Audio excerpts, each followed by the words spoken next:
the system, the system, the system.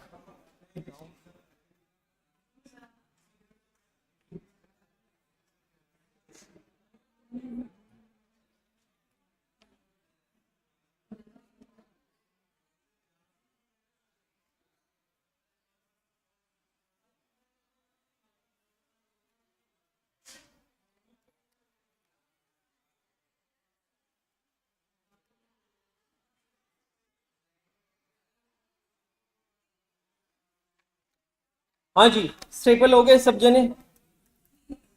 Good morning all of you. Pratap भाई क्या हालचाल? बढ़िया।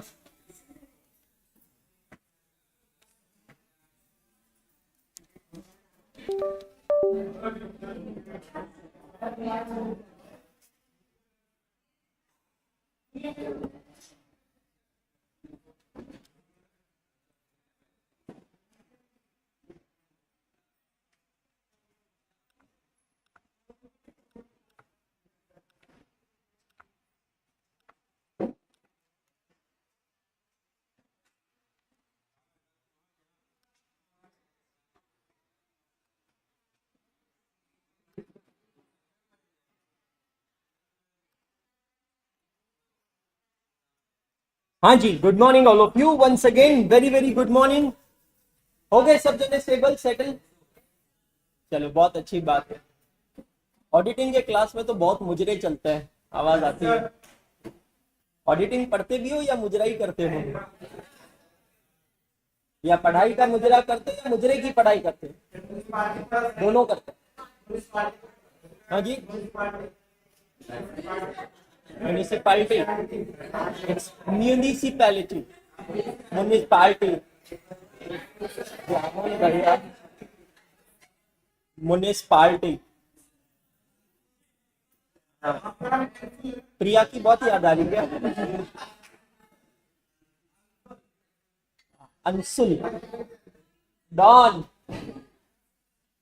बहुत बढ़िया, अद्भुत। चलिए, so good morning all of you once again and what is today's lecture number? आज का लेक्चर नंबर है 5 और चैप्टर नंबर है 6। अमेजिंग। सो हमारा फर्स्ट चैप्टर खत्म हो चुका है, CA intermediate cost and management accounting का chapter number 1, basics of cost and management accounting. सबको क्लियर हुआ? पक्का समझ में आया? 100%। अब आप लोग सोचेंगे कि यार सर ने कहा था कि कॉस्ट एलिमेंट्स, कॉस्ट मैट्रिक्स के अंदर मटेरियल कॉस्ट होता है, लेबर कॉस्ट होता है, ओवरहेड कॉस्ट होता है। तो चैप्टर नंबर 1 2 3 4 5 को जंप मार के सीधा हम लोग चैप्टर नंबर 6 पे कैसे पहुंच गए? बहुत आसान है। मैं आपको पहले ये बताना चाहता हूं कि भाई साहब, अगर आप थोड़ा सा कॉमन सेंस लगाएंगे, अगर आप थोड़ा सा दिमाग लगाएंगे तो सारी चीजें आसान है, और वो मैं आपको प्रूव करूंगा चैप्टर नंबर 6 से। चैप्टर नंबर 6, चैप्टर नंबर 8 और चैप्टर नंबर 12, ये तीनों चैप्टर इंटरलिंक्ड हैं। समझ में आ रहा है? ये सब आपस में लिंक्ड है, इंटरलिंक्ड है। तो अच्छे से देखेंगे, अच्छे से समझेंगे। दोस्तों, हम लोगों ने फाइनेंशियल स्टेटमेंट्स देखे हैं फाइनेंशियल अकाउंटिंग के अंदर। फाइनेंशियल स्टेटमेंट्स में क्या देखा है हम लोगों ने? हमने देखा है हम बनाते हैं manufacturing account, trading account, profit and loss account, and we also prepare balance sheet. हर एक का एक अपना ऑब्जेक्टिव होता है। 11th स्टैंडर्ड के वो सुनहरे दिन याद कीजिएगा, क्या हुआ था? Final accounts used to be one of the most difficult topic, isn't it? And final accounts का क्वेश्चन मैं महाराष्ट्र बोर्ड में पढ़ता था, 20 मार्क्स का आता था मुझे। बाकी किस में कितना आता था?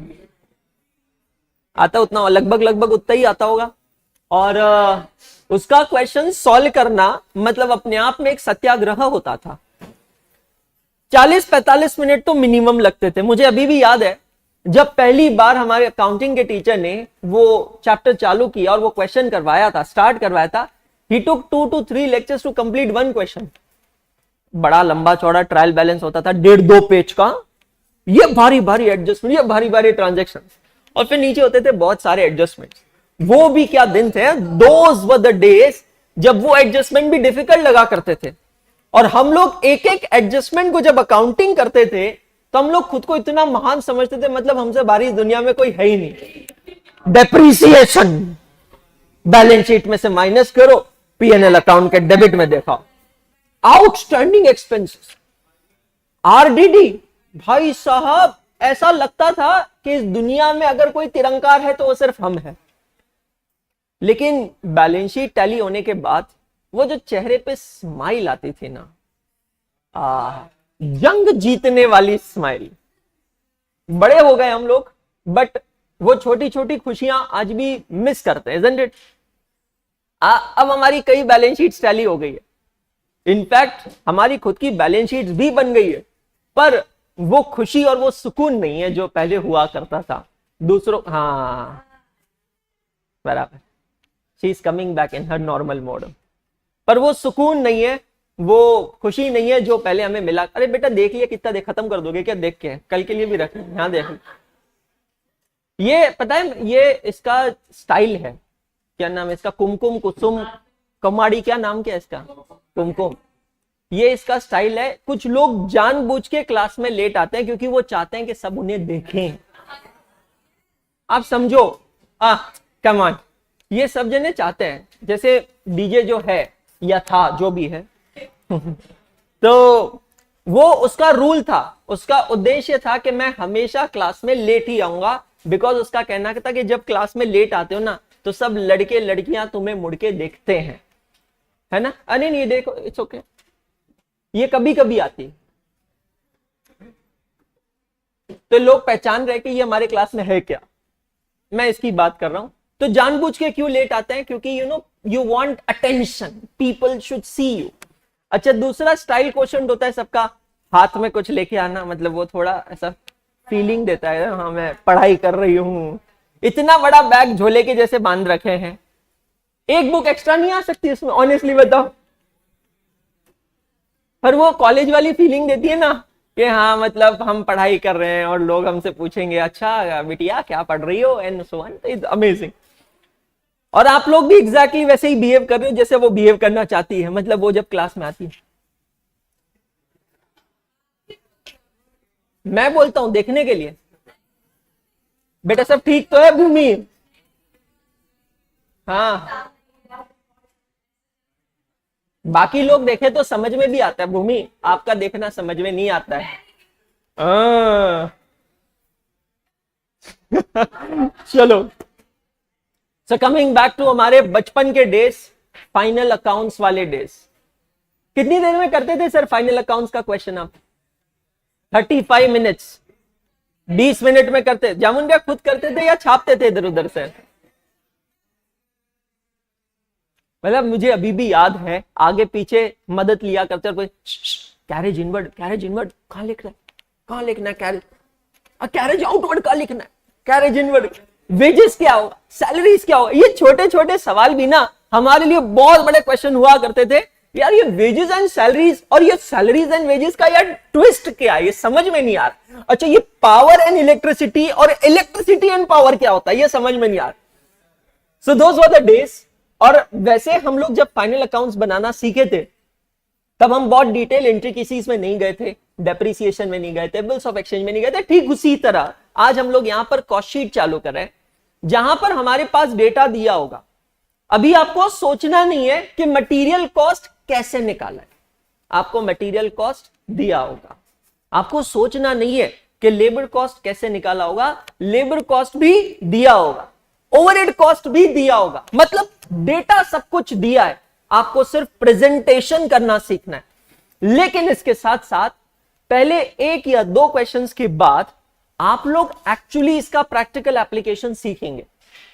टेल मी गाइस, आप में से कितने लोग ऐसे हैं जिन्होंने कभी तो अपनी लाइफ के अंदर कोई फैमिली में इवेंट ऑर्गेनाइज किया जिसकी टॉप टू एंड पूरी रिस्पॉन्सिबिलिटी आपको मिली? बाकी लोग कैसे भोज करके आए हैं? ओके, ठरकी छोकरो क्या किया था सर एग्जैक्टली आपने? दीदी की शादी का सारा अरेंजमेंट आपने किया था, जीजू को ढूंढने का भी काम आपने किया था, या वो पिताजी ने करके दिया था, या दीदी ने जीजू को ढूंढ के आपको बोला भैया सेटिंग बैठा दो? ओके, तो क्या अरेंजमेंट किया था आपने?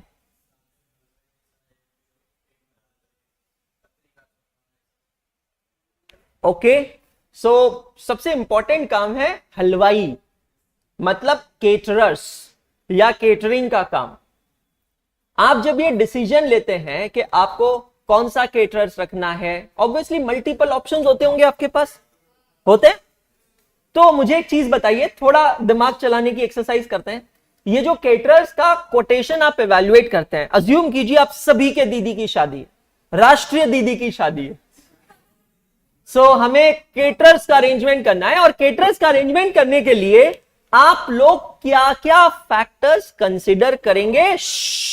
Don't give chorus answers, raise your hand. और फिर क्या हुआ वर्मा जी, भरतनाट्यम करने का मन हो रहा है आज?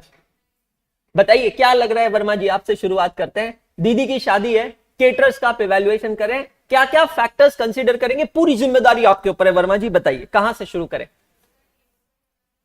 उसका टेस्ट,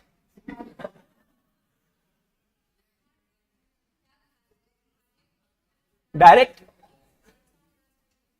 ओके। मुझे एक चीज बताइए, चलिए मैं बहुत स्ट्रिक्ट टीचर हूं, मैं बिल्कुल बंसल जी जैसे बात नहीं करूंगा। मुझे एक बात बताइए, आपने कहा कि केटरर का टेस्ट, आई मीन केटरर के खाने का टेस्ट, हाँ, तो डायरेक्टली कोई टेस्ट नहीं करवाएगा, मतलब वो फर्स्ट इंस्टेंस क्या होगा? आपके सामने 50 केटरर्स है, आई एम श्योर इंदौर में भी, तो इंदौर में तो केटरर्स ही केटरर्स होंगे, तो आप कैसे शुरुआत करेंगे? पॉइंट 1 ऑफ इवैल्यूएशन क्या होगा? हाँ जी सर। हाँ, उसको टेस्ट करने का तरीका है पहले दूसरों के यहां जाकर टेस्ट करने का। ये बहुत सही है। आप किसी के यहां फंक्शन में गए होंगे, या काफी केटरर्स ऐसे होते हैं जिनका रेस्टोरेंट भी होता है, तो वो आप वहां पर जाकर पैसे देकर उसकी जो डिशेस है उसको टेस्ट कर सकते हैं। सो testing is the first parameter, बिल्कुल सही कहा बेटा। गुडविल वुडविल तो बहुत बात की बात है, आज भी राजस्थान में महाराज चलते हैं, केटरर्स की जगह महाराज चलते हैं बहुत जगह। आपको पता है केटरर्स और हलवाई में क्या फर्क होता है? कोई बताएगा हैंड रेस करके? केटरर्स और हलवाई में फर्क क्या है? अक्षद बाबू जिमन करियो कि नहीं करियो?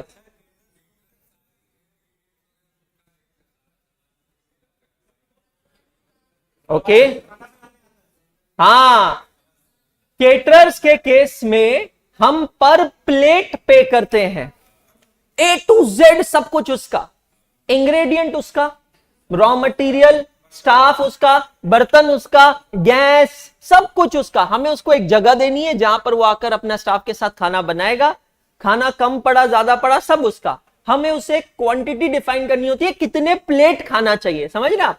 और अकॉर्डिंगली वो पर प्लेट चार्ज करता है। ये पर प्लेट के बेसिस अलग अलग होता है, जो अभी हम डिस्कस करेंगे। हलवाई कौन होता है पता है? हलवाई या महाराज भी कहा जाता है उन्हें, ये वो लोग होते हैं जिसको कंदोई भी कहा जाता है, राजस्थान में कंदोई भी कहते हैं इसको। ये वो लोग होते हैं जो आकर सिर्फ अपनी सर्विसेज देंगे, और लिटरली आप उनको देखना, ये इतने ठन के आते हैं ना, वो आकर लिटरली बस एक जगह बैठ जाते हैं, फिर ऑर्डर छोड़ते हैं, ये लेकर आओ, वो लेकर आओ, फला, बहुत भागा दौड़ी करवाते हैं आपसे। भाई साहब, केटरर्स का जन्म पता है क्यों हुआ? क्योंकि हलवाई की नटखट शरारतों के वजह से इतना परेशान कर देते हैं, एक बार में कभी एक लिस्ट देंगे नहीं, बार बार टाइम पे छोटी छोटी चीजें मंगाएंगे। अरे इसमें ये कम पड़ गया, ये लेके आओ, अरे ये कम पड़ गया, वो लेके आओ। अच्छा, खुद एक जगह पर बैठ जाएंगे। हलवाई सिर्फ कुकिंग करता है, मटेरियल कॉस्ट कस्टमर बियर करता है, बर्तन की कॉस्ट, लेबर की कॉस्ट सब कौन बियर करता है? कस्टमर बियर करता है। हलवाई सिर्फ कुकिंग करता है, जबकि केटरर कुकिंग, परचेजिंग, मैनेजमेंट, परसगारी करना, जो है ना सर्विंग करना, ए टू जेड काम केटरर कर लेता है। क्लियर? डिफरेंस समझ में आ गया सभी को? अब वापस आते हैं डिस्कशन पे। राष्ट्रीय दीदी की शादी है, और राष्ट्रीय दीदी की शादी के लिए हमें केटरर्स रखना है पर प्लेट बेसिस पे। पहला स्टेप सही बताया भाई ने कि हम लोग वहां पर जाकर कहीं पे और किसी की शादी में हमने टेस्ट किया होगा, तो हमारे माइंड में कुछ केटरर्स होते हैं, ठीक है। अब आगे क्या? अंश भाई क्या लगता है?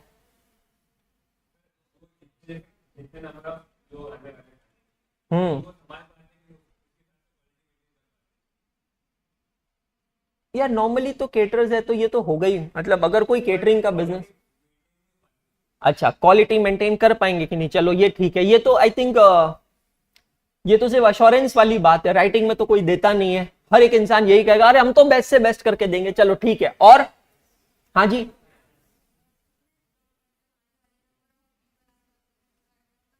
Estimation very important, number of guest का एस्टिमेशन। पहला सवाल यहीं से चालू होगा। केटर के साथ जब बैठोगे ना मीटिंग करने, तो पहला सवाल यह होगा कितने प्लेट बनाना है, कितने लोगों का खाना बनाना है। हाँ जी सर, आप कुछ कह रहे थे श्रवणी के पीछे। हाँ हाँ, ये आप, हाँ तो कॉस्टिंग ही कैसे निकलेगा लल्ला, वही तो कैलकुलेट कर रहे हैं नटकट, वही तो निकाल रहे हैं हम लोग। कॉस्टिंग कैसे निकलेगी? क्या सर आपको क्या लगता है? जान मैं खुद लूं या ऐसे आंसर दे दे के जान लोगे मेरी डायरेक्ट? रेट और कॉस्ट तो लल्ला एक ही चीज हुई ना। मैं ये पूछ रहा हूं क्वांटिटी एक हो गया। देखो quantity is one of the determinant of rate per plate. Do you agree with me? अगर बर्थडे पार्टीज होती है तो रेट पर प्लेट ज्यादा लगता है, लेकिन बड़ी शादियां होती है 1000 2000 5000 लोगों की गैदरिंग होती है, रेट पर प्लेट कम लगता है, क्योंकि इकोनॉमीज ऑफ स्केल बात आ जाती है ना। तो सवाल वही तो है, rate per plate. Shukla ji बताएं। मेन्यू, बहुत इंपॉर्टेंट बात बोले भैया, menu. What is another determinant of rate per plate? Menu. कई जीवनो है, कई खानो खानो है, कितना सामान, कितनी मिठाइयां, कितनी तरह की सब्जियां, कितनी रोटी, है ना। आजकल शादियों में देखिए स्टॉल्स लगती है, अलग अलग काउंटर्स लगते हैं, ये चाट काउंटर, ये चाइनीज काउंटर, ये पिज्जा काउंटर, ये आइसक्रीम्स काउंटर, ये फलूदा काउंटर, ये पान काउंटर, मतलब अलग अलग टाइप के काउंटर्स। ये काउंटर फ्री में लगते हैं, हर एक काउंटर का चार्ज होता होगा। तो मेन्यू एक बहुत बड़ा फैक्टर हो गया। ठीक है, तो एक तो बताया नंबर ऑफ गेस्ट, दूसरा हो गया मेन्यू। मेरा पिन पॉइंट सवाल है, और क्या डिटर्मिनेंट्स है? Ayush, I want you to give a try. और क्या डिटर्मिनेंट है? रेट कैसे डिसाइड होगा? और क्या फैक्टर होगा?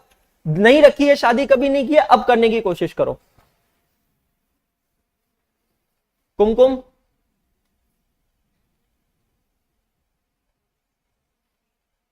मैं तो अपनी बुक लेके पहुंच जाऊंगी शादी में। बताओ यार, ऐसे नहीं, दिमाग तो चलाओ। गए तो हो शादी में कभी कहीं ना कहीं, या किए भी होंगे, कुछ तो किया होगा। आपको क्या लगता है? इवेंट किस जगह पे है? हाँ, ये भी बात सही है, क्योंकि ट्रांसपोर्टेशन कॉस्ट लगता है उसमें।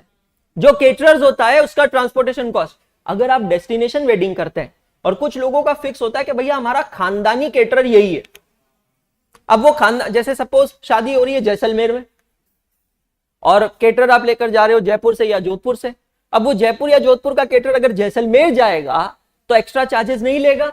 बिल्कुल लेगा। चलो अच्छा दिया। तो 3 पॉइंट्स अभी तक हमें मिले, नंबर ऑफ गेस्ट, मेन्यू और डिस्टेंस, कहां पर वेन्यू हो रहा है। और बताइए क्या है? देखो ऑनलाइन तो बहुत सारे आंसर्स आ रहे हैं। हाँ जी, date of the event very important. भाई साहब, पूरा डिमांड सप्लाई का खेल है। ये जो बड़े बड़े हलवाई होते हैं ना, या केटरर्स होते हैं फेमस वाले, इनके पास बहुत ऑर्डर्स लगे होते हैं। तो अगर ये किसी और का ऑर्डर कैंसिल करके, आपका ऑर्डर लेता है ना, तो ये फोड़ता है आपको। Date of event is another important thing. बहुत बढ़िया है। और बताएं, नंबर ऑफ डेज। हाँ, नंबर ऑफ डेज या नंबर ऑफ मील्स आ गया उसमें। कुछ मेन पॉइंट्स आप छोड़ रहे हो, सोचो। आप थोड़ा इधर उधर भटक रहे हो। जो मुद्दा है, मुद्दे बहुत बढ़िया। देखिए तमन्ना पंचाल का आंसर बिल्कुल सही है, यूटेंसिल्स। भाई कौन से बर्तन में खाना खिला रहे हो गेस्ट को, ये बहुत बड़ा फैक्टर है। आपको पता है शादियों में बोन चाइना मतलब समझ गए आप, जो कप प्लेट वाला मटेरियल होता है, उस प्लेट में आप खाना खिलाओगे, महंगा पड़ता है। आपको खरीदना नहीं है, आपको तो रेंट पे करना है। प्लास्टिक की प्लेट में सस्ता पड़ता है, उसके बाद में डिस्पोजल में तो और भी सस्ता पड़ता है, कोई कॉस्ट ही नहीं लगती, ऑलमोस्ट नील के बराबर होता है। सोने चांदी की थाली में खिलाओगे तो और महंगा पड़ेगा। अंबानी जी की शादी में खिलाए थे ना, देखे ना फोटो वीडियो, प्री वेडिंग हुआ था जब, चांदी की थाली के अंदर खाना खिलाए सब लोगों को। तो आपको नहीं लगता यूटेंसिल्स के बेसिस पे बढ़ेगा? नेक्स्ट, वेटर की यूनिफॉर्म। आप लेकर आ गए जल्ले बेवड़े वेटर, आधा शर्ट अंदर आधा शर्ट बाहर, कुछ पता नहीं, कुछ लेना देना नहीं। आप समझ रहे हो? वो वेटर ऐसे जिनको देखकर लग रहा है, नहीं तो आप वेल ड्रेस्ड वेटर्स लेके आते हो। शुद्ध देशी रोमांस अगर मूवी आपने देखी होगी शुद्ध देसी रोमांस, परिणीति चोपड़ा एंड सुशांत सिंह राजपूत, ये पूरे फैक्ट्स खोलता है। दूसरा वो अनुष्का शर्मा और रणवीर सिंह की कौन सी मूवी है, बैंड बाजा बारात, बैंड बाजा बारात। आपको अगर इंग्लिश स्पीकिंग वेटर्स चाहिए तो इंग्लिश स्पीकिंग वेटर्स का चार्जेस ज्यादा लगता है। आप पॉइंट समझ रहे? अरे आजकल शादियों में हॉस्टेसेस होती है, हॉस्टेसेस मतलब एयर हॉस्टेस होती है ना, वो ही शादियों में भी आजकल काम करती है। जब वो गेस्ट अंदर आते हैं तो उनके ऊपर ये डालने का, थोड़ा फील गुड फैक्टर देने का। आप देखिए एयर हॉस्टेसेस सर्व करने जाते हैं, मतलब 2-3 डिशेस है वो टेबल टू टेबल सर्व करने जाते हैं, एकदम स्लीक, गुड, वेल ड्रेस्ड। मतलब लोगों को डिश में इंटरेस्ट ही नहीं होता है, अलग ही इंटरेस्ट चलता है। ये सब अरेंजमेंट कौन करता है भाई?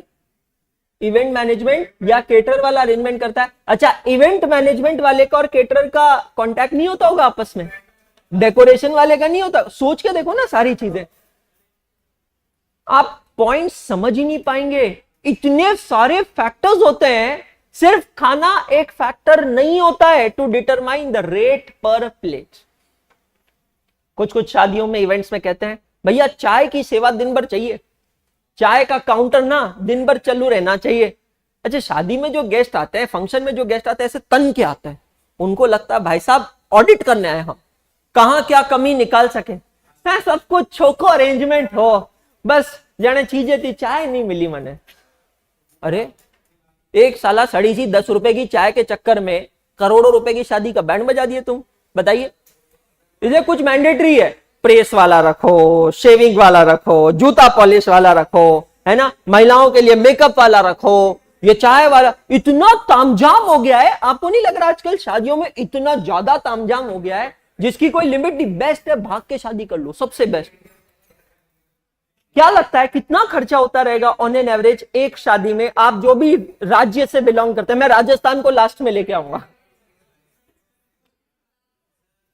हाँ जी जामुन भैया, क्या लगता है आपने अपने सराउंडिंग में जो शादियां देखी है, कितना खर्चा होता होगा आमतौर पे? भाग कर नहीं, भागने में क्या खर्चा है भाई? नॉर्मल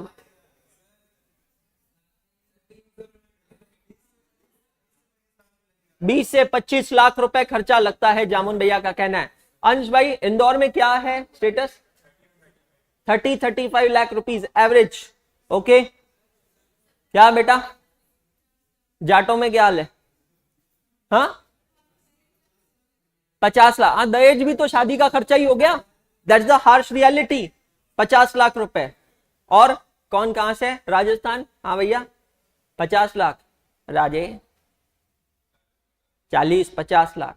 भैया राजस्थान जोधपुर से मैं बिलोंग करता हूं, जोधपुर में तो बोली लगती है कितारो ब्याह करियो। इसका मतलब समझ रहे हो, कितने की शादी कर रहे हो? अच्छा, कितो तोड़ो सोनो दियो, कई कितो रकम दियो, कितो रोकड़ो दियो, कितना लोगारो जीवन करियो। ये एक स्टेटस सिंबल हो गया आजकल जोधपुर में। कितना लोगारो जीवन करियो मतलब भाई साहब कितने लोगों का रिसेप्शन किया? 5000 लोगारो जीवन। 5000 है? इतने लोगों का करोड़ों का बजट चलता है। Specially after the wedding of Katrina Kaif in Rajasthan, after wedding of Priyanka Chopra in Jodhpur, the venue cost itself in Jodhpur has gone tremendously high. The weddings don't last for 1 or 2 days. I remember my wedding celebrations were for 15 days. The venue was booked for 15 days. मतलब हम भी परेशान हो गए भाई, अब तो खत्म हो जाए, खत्म ही नहीं हो रही यार। हर रोज कुछ ना कुछ कार्यक्रम, हर रोज कुछ, मतलब सिंगारू घोड़े की तरह रोज सुबह चेंज करो, तैयार होकर लोगों के सामने फर्जी स्माइल लेके बैठ जाओ। मैं बहुत खुश हूं, मेरी शादी हो रही है। अबे क्या 2 दिन 3 दिन तो ठीक है, 15 दिन शादी चलिए भाई, 15 दिन के सेलिब्रेशंस, क्या खर्चा होता होगा इमेजिन करिए। आपको नहीं लगता है कि लड़के के पिताजी और लड़की के पिताजी इसका एक स्टेटमेंट रखते होंगे कितो खर्चो हो यो? वो स्टेटमेंट कुछ नहीं है लल्ला, that itself is a cost sheet. हम तो इवन दो यहां पर एक स्टीरियोटाइप प्रोटोटाइप फॉर्मेट देखने वाले हैं कॉस्ट शीट का, लेकिन फिर भी but still I am telling you it is absolutely flexible. Bangalore में कितना होता है सर शादी का खर्चा? 40 लाख वगैरह होता है। साउथ इंडियन शादी बहुत डिफरेंट होती है ना, वेरी डिफरेंट, अच्छा लग रहा है, वेरी डिफरेंट। गुजरात में क्या है sir? I think Gujarat Rajasthan is very much same, है ना? हाँ वही, Gujarat Rajasthan is very much same in terms of culture, in terms of everything. It is very much same. Even the language also, you see, Gujarati is very, it sounds very similar to Marwadi language, very similar. यार, cost sheet is nothing but it is a statement prepared to record all the cost. और उसके अंदर हम बीच में कुछ अलग अलग headings लगा देते हैं to give us a better idea. एक एक कर शुरू करते हैं। अपने रजिस्टर्स में आप आएंगे, हेडिंग लिखेंगे चैप्टर नंबर 6 कॉस्ट शीट। इसमें self analysis page as such बनाने की जरूरत नहीं है।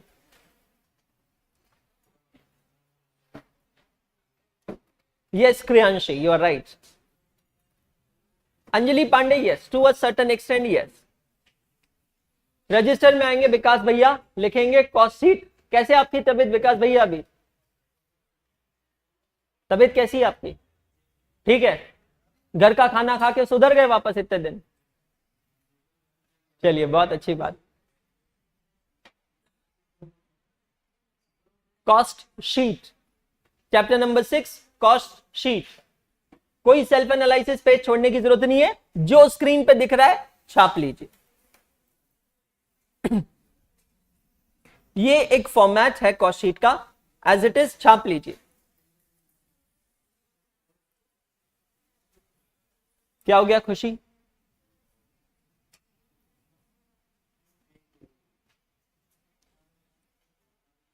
आपने दल कैसे बदल लिया?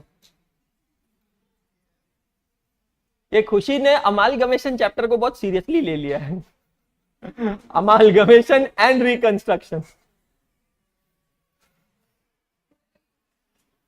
इतिहास गवाह है, जब से ग्रुप 1 चालू हुआ था तब से ये अलग कंपनी के शेयर होल्डर थी, फिर धीरे धीरे करके रिकंस्ट्रक्शन होता गया, शेयर्स छूटते गए, इसका रिडम्पशन होता गया, बायबैक होता गया, फिर कुछ नई कंपनी आई, अब वो नई कंपनी भी छूटती गई। ये लग रहा है ये खुशी है या नीतीश कुमार है भाई?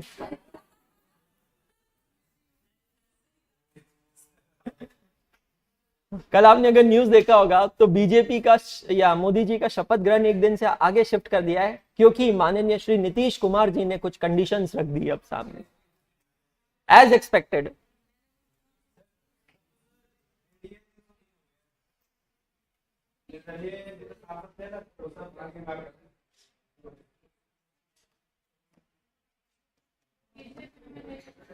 क्या हुआ प्रिया?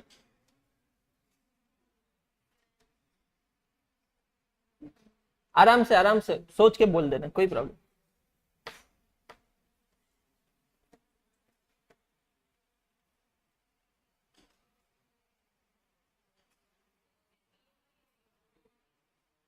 रहेगा मतलब इतना? पीएम वही रहेगा मोदी? अरे भाई साहब, पीएम वही रहेंगे मोदी जी, थोड़ा तो मतलब हाइला डेंजर। क्या नहीं सर? हाँ दिख रहा है, सुनाई दे रहा है। The entire Uttar Pradesh is now at explanation mode.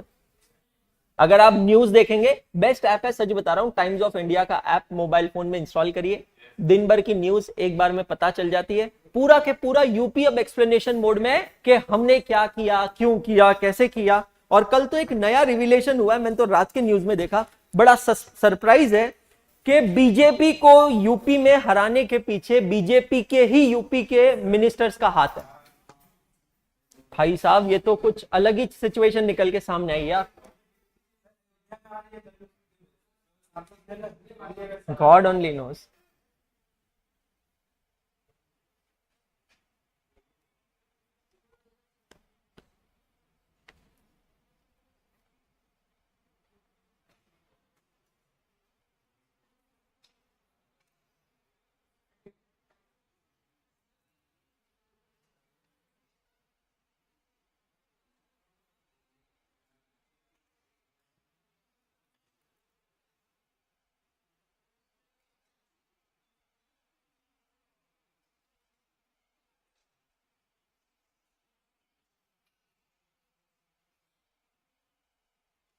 धीरज अरोड़ा कह रहा है सर आपके पाल रोड साइड में बहुत शादियां होती है। मेरा पाल रोड? हाँ, अक्षद पाल रोड मेरा है, पूरा पाल रोड मेरा है भाई। अच्छा हुआ भाई बता दिया। ये हुआ कब वैसे?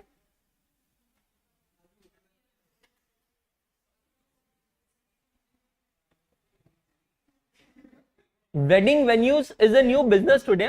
A lot of people now make wedding venues, rent it out.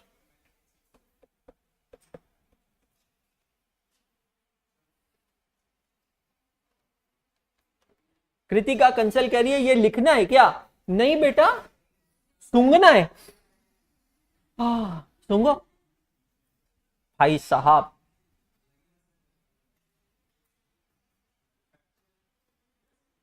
Sir Pal road के? नहीं बेटा, पाल रोड पे सोसाइटी है, उसका नाम है विक्टोरिया पैलेस, मैं वहां का हूं।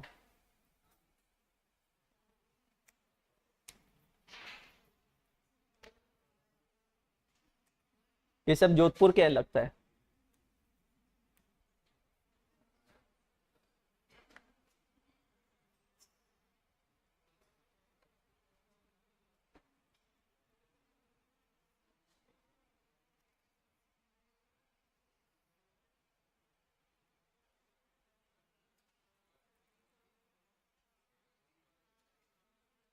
मुझे तो कभी कभी ये लगता है ऑनेस्टली कि शादियों में जितना खर्चा होता है, मतलब there are two thoughts on this. अगर सपोज एक नॉर्मल मिनिमल शादी की जाए और उतना पैसा न्यू कपल को दे दिया जाए कि भाई तुम उससे एक फ्लैट खरीद लो, या you can invest that money, या फिर तुम बढ़िया जाकर वर्ल्ड टूर करके आ जाओ यूरोप।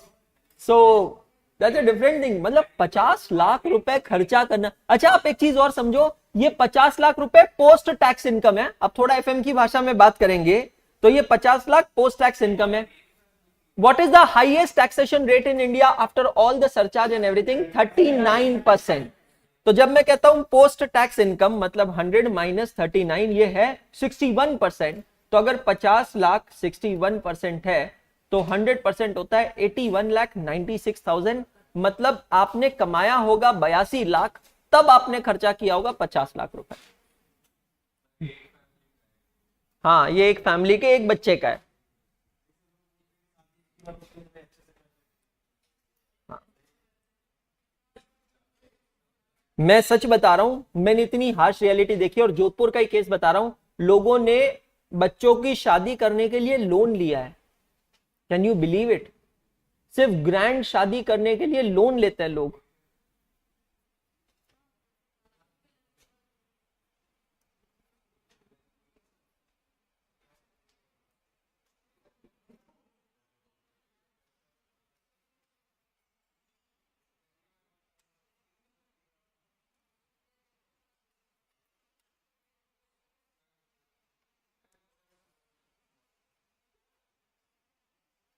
अपनी प्रॉपर्टी बेच देते हैं। हाँ, ये भी बात सही है।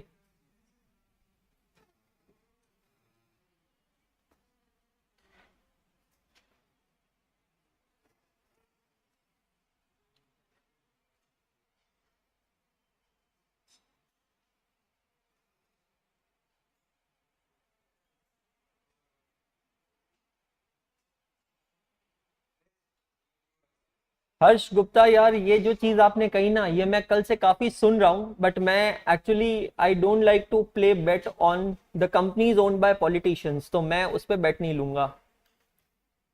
Definitely it can give you good growth, but I generally invest in those companies which have good fundamentals.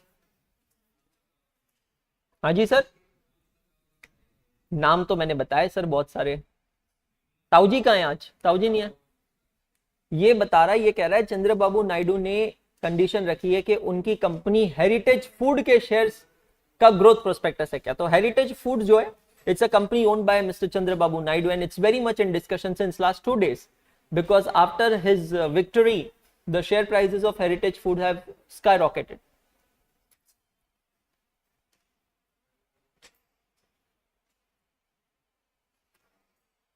So this is the last point up to sales, लेकिन इसके नीचे एक नोट लिखेंगे। एक सिंगल पेज पे आ गया कॉस्ट शीट।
Yes ma'am. अरे उसकी आड़ में क्यों बोल रहे हो, डायरेक्ट बोलिए क्या हो गया।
Done all of you.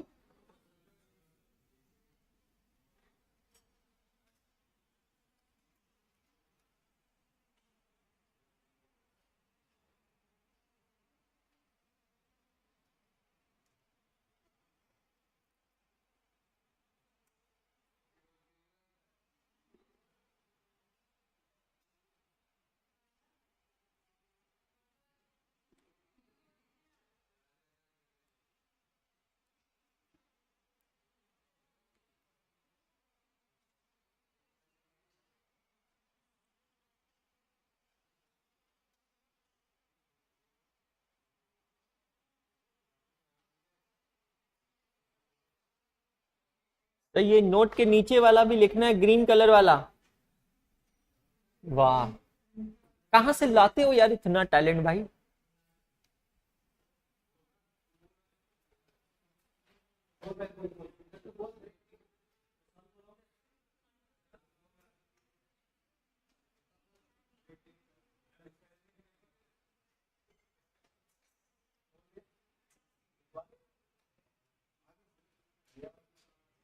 क्या हो गया सर।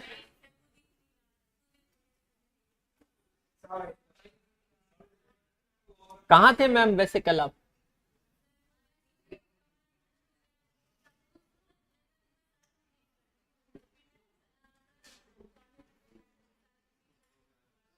और वापस कल का बैकलॉग लगा दिए। अच्छा, बहुत बढ़िया। चलिए लिख लिया सभी ने, तो मैं आपको एक बार एक्सप्लेन करता हूं।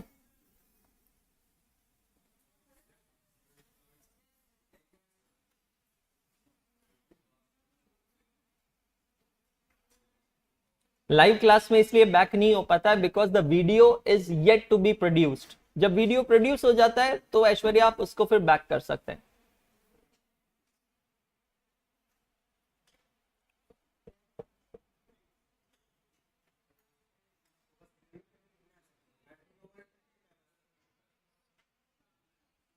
चलिए समझते हैं।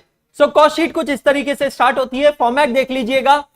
As I said, even though ये standard format है, but slight modification is possible depending on question to question, case to case. सबसे पहले कॉस्ट शीट हम लोग चालू करते हैं with calculation of prime cost. Prime cost का फॉर्मूला हमने क्या देखा है? Direct material plus direct labour plus direct expenses. अब सवाल यहां पर यह आता है कि डायरेक्ट मटेरियल जब मैं कहता हूं तो डायरेक्ट मटेरियल का मतलब क्या है? डज दैट मीन्स, ध्यान से सुनना, does that means direct material purchased और does that means direct material consumed? अब दोनों में डिफरेंस होता है. जितना मैंने खरीदा है, रॉ मटेरियल जितना खरीदा है, जरूरी है उतना पूरा के पूरा रॉ मटेरियल मैंने यूज किया होगा? नहीं. तो हमें एक्चुअली कैलकुलेट करना है direct material consume. What is the formula? Opening stock plus purchases minus closing. अच्छा एक बात बताइए, सपोज रॉ मटेरियल रिटर्न है तो हम क्या करेंगे? परचेजेस में से उसको माइनस करेंगे. इसीलिए अगर आप देखोगे मैंने रॉ मटेरियल परचेजेस के आगे ब्रैकेट में लिखा है नेट. नेट का मतलब क्या होता है? Purchase minus purchase return. समझ में आ रहा है? अगर किसी को लग रहा है कि बाद में आप ट्यूबलाइट बन जाओगे, लाइट नहीं लगेगा, तो आप यहां पर खुद के लिए लिख सकते हो नेट के पास परचेज माइनस परचेज रिटर्न. तो opening stock of raw material plus at net purchases minus closing stock, this will give you raw material consumed during the year. Correct? Now you will add direct wages to it and direct expenses to it and you will get which cost? Prime cost. Prime cost का मतलब सबको पता है, it is the most vital cost, most important cost, the mandatory cost incurred, required to be incurred for production of goods. Prime cost is calculated for goods produced. जो goods हमने बनाए हैं, produce किए हैं, उसके लिए जो कॉस्ट निकालते हैं उसको कहते हैं प्राइम कॉस्ट. क्लियर हो गया? सर आगे बढ़ने से पहले एक सवाल आ रहा है, ये कॉस्ट शीट क्या फाइनेंशियल स्टेटमेंट्स की तरह एनुअली बनता है या ये कैसे बनता है? कॉस्ट शीट प्रोडक्ट वाइज बनता है, cost sheet cost object wise बनता है. What is a cost object? कल हमने डेफिनेशन देखी थी, इट इज द प्रोडक्ट और service for which the cost can be ascertained separately. तो अगर मैं एक बैच ऑफ प्रोडक्ट बना रहा हूं तो कॉस्ट शीट बैच की बनेगी. आप गाड़ी सर्विसिंग में देने जाते हैं तो आपकी गाड़ी की अकेले की सर्विसिंग कॉस्ट निकाली जाती है, तभी तो वो आपको बिल बना के देते हैं कि कितने का बिल हुआ है. समझ में आ रहा है आपको? तो कॉस्ट शीट बनाने का कोई टर्म नहीं होता है, ये individual company to company, organisation to organisation, product to product vary करता है.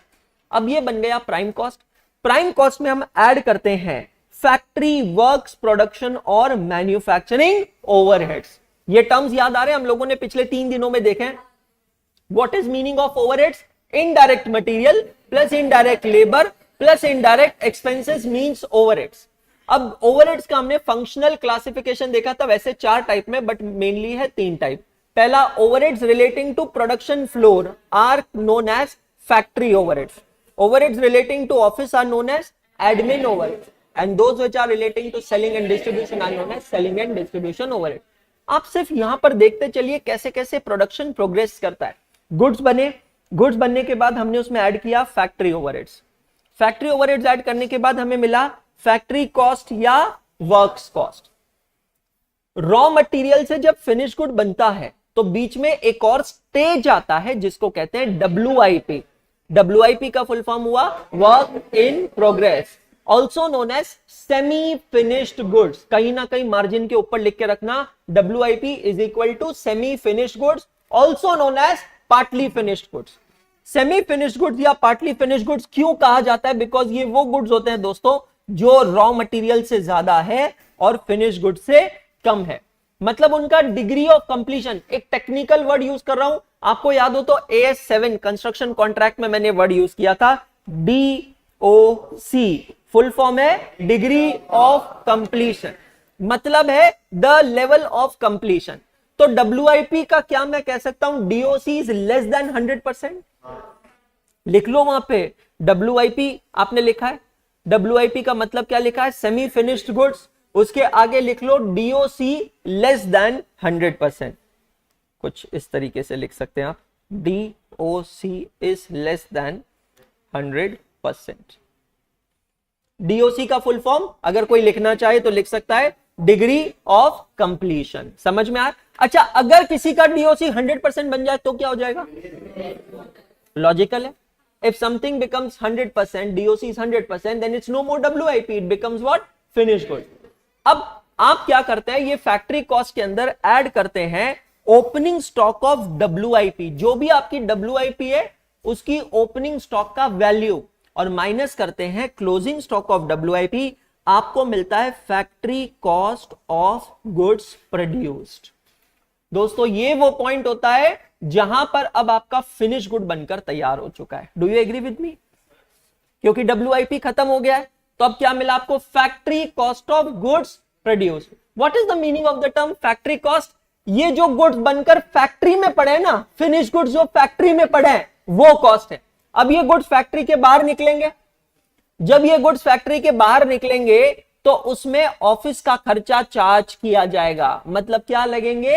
Administration overheads. ये देखिए एडमिनिस्ट्रेशन ओवरहेड्स मैंने यहां पे ऐड किया है. नोट नंबर 1 बाद में देखेंगे हम उसको लेकर. ठीक है, तो फैक्ट्री से गुड्स बनकर बाहर निकले, अब उसमें क्या लगेगा? एडमिनिस्ट्रेशन ओवरहेड लगेगा. अब आपको क्या मिलेगा? Cost of production. अगेन दोस्तों ये कॉस्ट ऑफ प्रोडक्शन किसका लगता है? फिनिश्ड गुड्स का. अब क्या रॉ मटेरियल बचा है? नहीं. अब क्या WIP बचा है? नहीं. अब क्या बन गया है? Finished goods. तो ये फिनिश गुड्स का है कॉस्ट ऑफ प्रोडक्शन. अब ये कॉस्ट ऑफ प्रोडक्शन में ऐड करेंगे opening stock of finish goods minus करेंगे closing stock of finish goods. Bracket में मैंने लिखा है closing stock of finish good is generally valued at cost of production.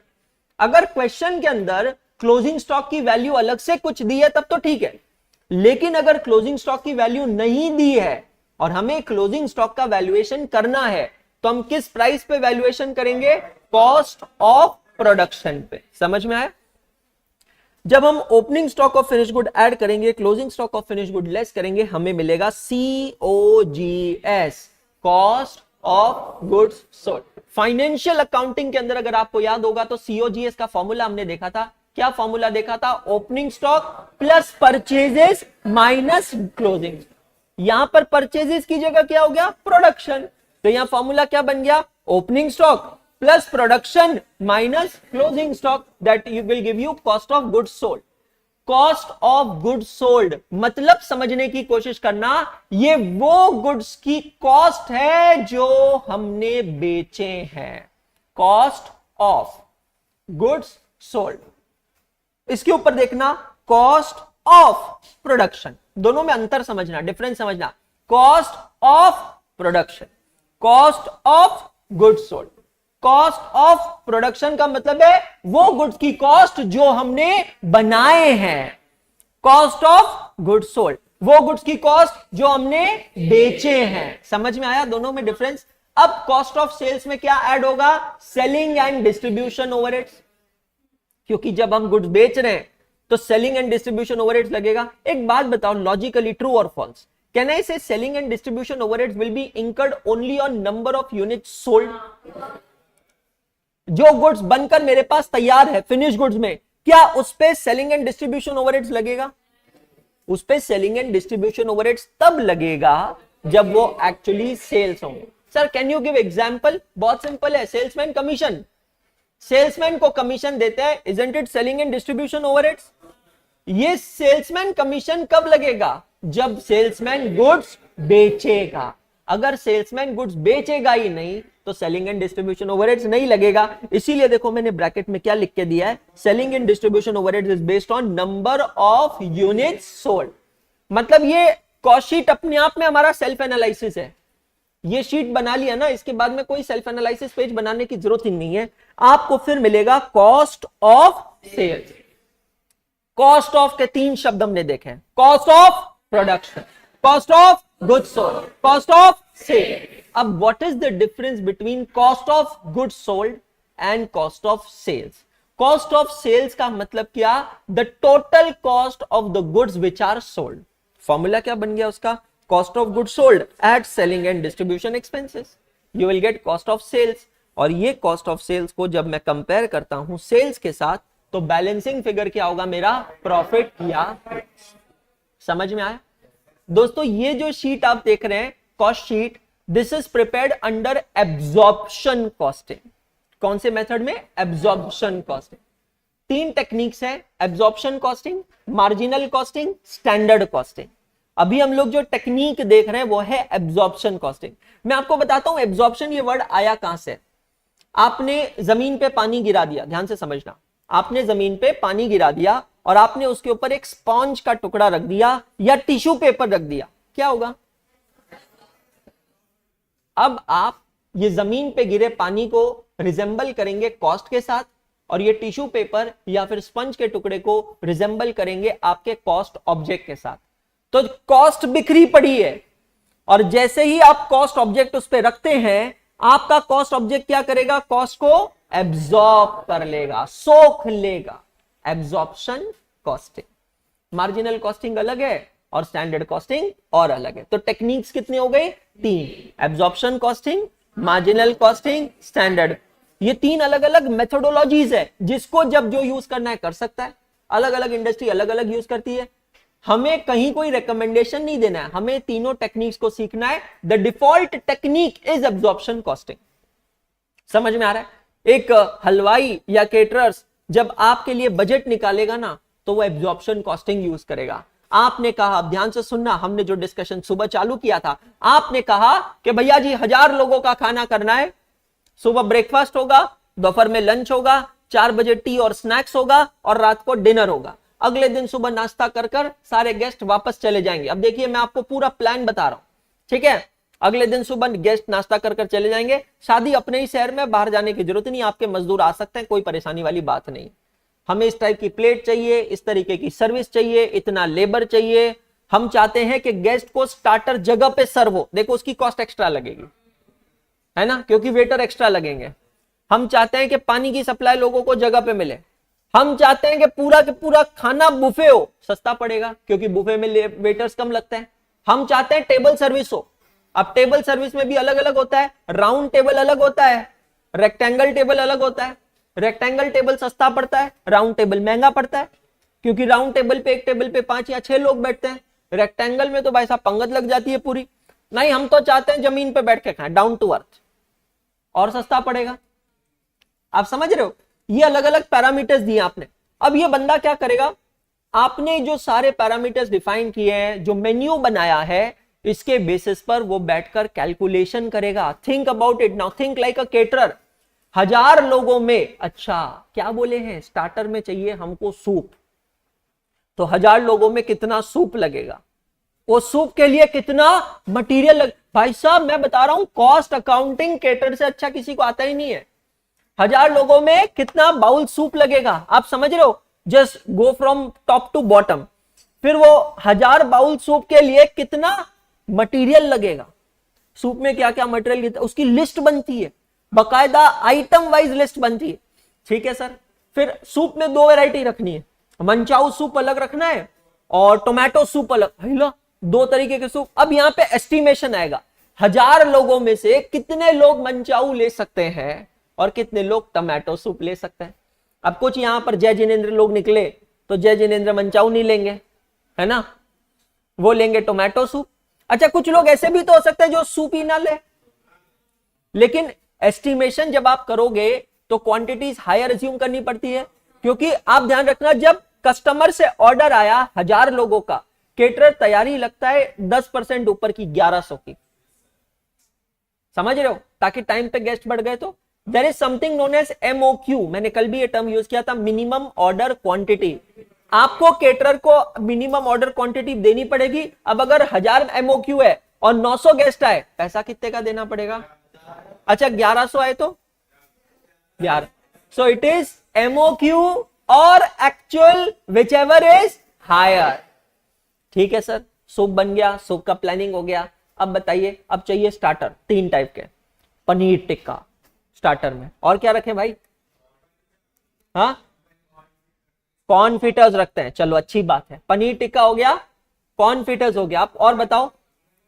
Manchurian रखते हैं, मंचूरियन अच्छा लगेगा, है ना? सही है। अपना क्या जा रहा है, अपने कौन से पैसे लग रहे हैं, मेनू बना लो ना यार। हाँ, पनीर टिक्का, कॉर्नफिटर्स और मंचूरियन, ये 3 अलग अलग डिश है। अब आपको एस्टिमेशन करना है कि 1000 लोगों में कितना कितना ये आइटम कंज्यूम होगा। स्प्रिंग रोल नहीं बेटा स्प्रिंग रोल थोड़ा तलने वलने में टाइम लग जाएगा, डिफिकल्ट हो, सर्विस फास्ट नहीं हो पाएगी ना, अगली शादी में रख लेंगे, अभी यहाँ पे ये करते हैं। अब आप सोचो 1000 लोगों में कितना पनीर टिक्का लगेगा, उसके हिसाब से कितना पनीर लगेगा, उसके पूरे इंग्रेडिएंट्स कैलकुलेट किए जाते हैं। Trust me it's not easy, it's not easy at all. आप इमेजिन कर पा रहे हैं 1000 लोगों के हिसाब से कितना कॉर्नफीटर लगेगा, उसमें जो इंग्रेडिएंट्स है वो कितने लगेंगे। अच्छा ये तो अभी सिर्फ मटेरियल का बना रहे हैं, आपको पता है ऐसे ही लेबर का बनता है। हमारा ये चैप्टर नंबर 15 है, बजट्स एंड बजटरी कंट्रोल, इसका बजट बनता है पूरा। चलिए ठीक है, 3 टाइप के स्टार्टर रख लिए। हसमुख भैया स्टार्टर के बाद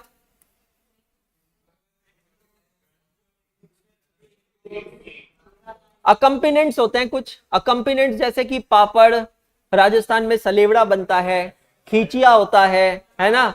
मैंने गुजरात में एक शादी अटेंड की थी, वहां वो इंदौर में भी वो डिश मिलती है, उसको क्या कहते हैं, there is something crispy crispy, उसके ऊपर दाल पकवान, दाल पकवान, इसको कहते हैं अकम्पिनेंट्स। अकम्पिनेंट्स मतलब ऐसे ही, पता नहीं क्यों ऐसे ही, ठीक है। अब नहीं पास्ता वास्ता तो डिशेस में हम जाएंगे अलग से, अब अकम्पिनेंट्स रखना है।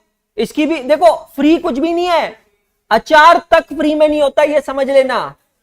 अचार भी अगर वहां रख रहे हो तो वो साफ पूछेगा कौन सा पैकेज रखना है, निलॉन्स का रखना है, प्रवीण का अचार रखना है, या हम खुद हमारा अचार बनाए।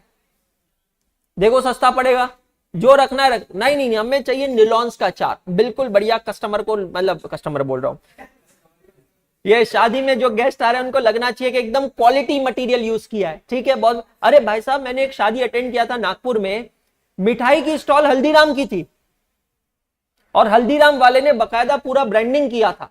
अब शादी जिसकी थी उसके लिए एक स्टेटस सिंबल नहीं हो गया कि हमने शादी में हल्दीराम्स की मिठाई रखी। आजकल काफी सारी शादियों में आइसक्रीम के जो काउंटर्स होते हैं ये प्रॉपर ब्रांडेड होते हैं, बास्किन रॉबिन्स वगैरह के होते हैं। आप पॉइंट समझ रहे हैं मेरा, it is a status symbol, ये एक तरीके का स्टेटस सिंबल है, ठीक है। ये अकम्पिनेंट्स हो गए। अब आते हैं मेन कोर्स पे। हाँ जी, मेन कोर्स में आई थिंक शादी है, बिट्टो की शादी है, 3 तरीके की सब्जी रख लेते हैं, है ना, 3 तरीके की सब्जी रख लेते हैं।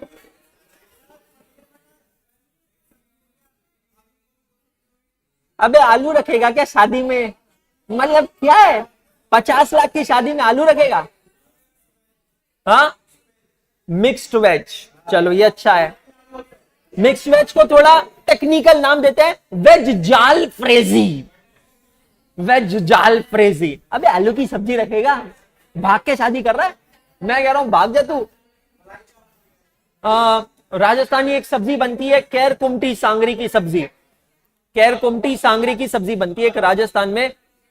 It is one of the most expensive सब्जी, बहुत एक्सपेंसिव सब्जी होती है। अक्षद ए बाहर आ यार, खंबे से दिख नहीं रहा तेरा चेहरा, अरे बाहर आ, मतलब थोड़ा शिफ्ट हो जाना। हाँ इनको समझाना यार, ये कैर कुमटी की सब्जी कौन सी होती है पता है कि तेरे को भी नहीं पता। अबे चांद से आ रहा है क्या।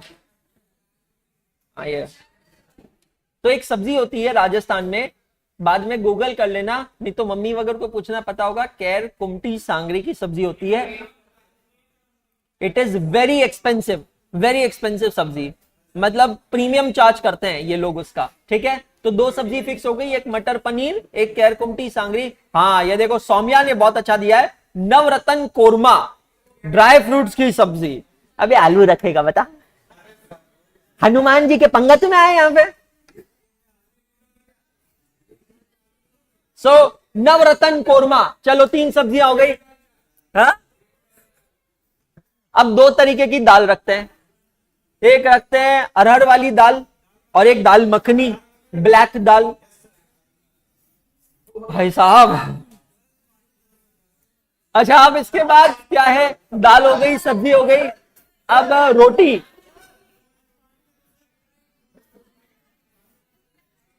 रोटी में एक तो तंदूर का काउंटर लगा देंगे, वहां पे तंदूरी रोटी भी बन जाएगी और नान भी बन जाएगा, है ना। स्टफ नान, गार्लिक नान, कुलचा, बटर नान, जो बना है, मिस्सी रोटी, बंसल है ना, मैं आपको ट्रिक देता हूं बंसल सर को पिघलाने की। देखो मैंने एक दिन बोला था, फायदा हुआ आपको। तुम मेरे ऊपर भरोसा रखो बेटा, बहुत फायदा कराऊंगा। तुमको जिमने का है ना, एक दिन मैं तुम्हारा जिमन करवाऊंगा, फाइनेंस बंसल सर से करवाएंगे। बेटा सुन, अरे भाई सुन नहीं रहे हो तुम? अभी 3 दिन हुए क्लास के, अभी पहले ही काट लिया अगर बंसल सर को, तो सफर बहुत लंबा है। अपने को 2 बार काटने का है। टारगेट ऐसा रखो 2 बार काटने का है। मैं क्या बताऊं, मैं दिलवाई तो रहा हूं आपको।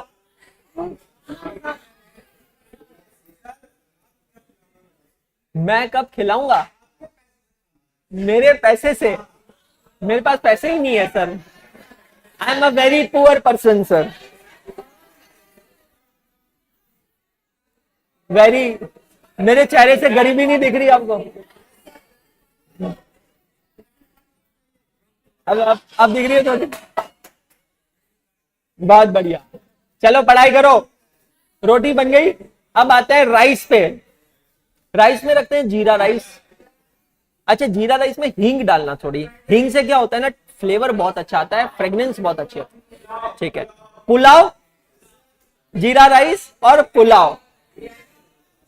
अभी कितना चावल खिलाओगे? बस स्टॉल भी रखना है, बजट कम है हमारा, बजट कम है। अब रायता, हाँ रायता फैलाना है तो रायता रखना पड़ेगा। बूंदी रायता रख लेते हैं और वेजिटेबल रायता भी रख लेते हैं। अच्छा, प्लेन दही तो रखना ही पड़ेगा, कुछ हेल्थ कॉन्शियस लोग होते हैं, प्लेन दही। फिर आते हैं मिठाई पे।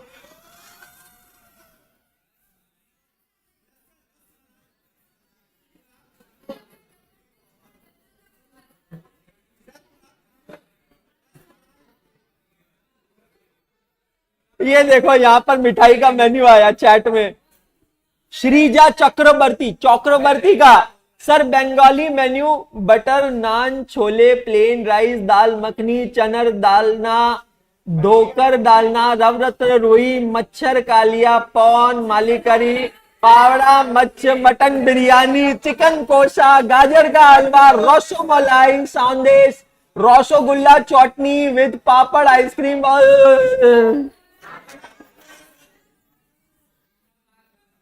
भाई साहब कितनी मेहनत करी है इसने, श्रीजा ने कितनी मेहनत करी है भाई साहब, पूरा मेन्यू टाइप करके।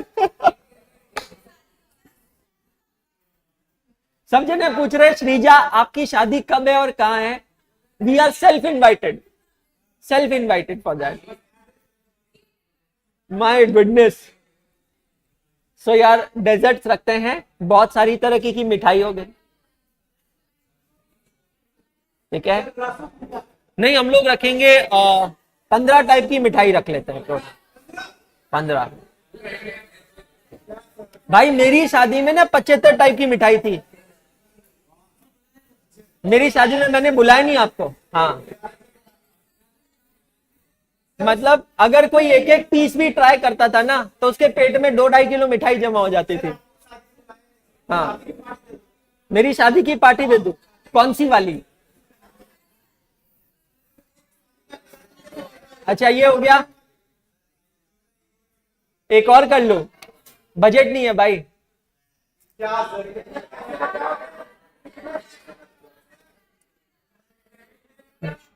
अच्छा तुमको सिर्फ खाना खिलाने के लिए मैं जिंदगी भर की बला अपने सर पे बांध लू? नहीं, एक शादी कर लू पूरी की पूरी। बहुत बहुत बढ़िया। अच्छा ये हो गया, अब आइसक्रीम पे आते हैं। आइसक्रीम में एक मटका कुल्फी रख लेते हैं, विल हैव 1 मटका कुल्फी। और उसके बाद में आजकल शादियों में वो बहुत चलता है, अमरूद वाली आइसक्रीम, उसमें लाल मिर्च डाल के देता है। अमरूद वाली ice cream with red chilli powder, थोड़ा अलग टाइप का होता है, लोग कम खाते हैं, अच्छी बात है। अब हम आते हैं, आइसक्रीम हो गया, अब इसके बाद हम आते हैं स्टॉल्स पे, अलग अलग स्टॉल। पानी पूरी सबसे इंपॉर्टेंट, पानी पूरी स्टॉल। तो उसके बाद में Chinese counter, Chinese pizza counter. उसके बाद में आलू टिक्की, डोसा, सबसे ज्यादा भीड़ वाला काउंटर डोसा काउंटर। मां कसम अब एक बात बताओ, बस बस बस, अब मेरा मेरा पर्पस सॉल्व हो रहा है।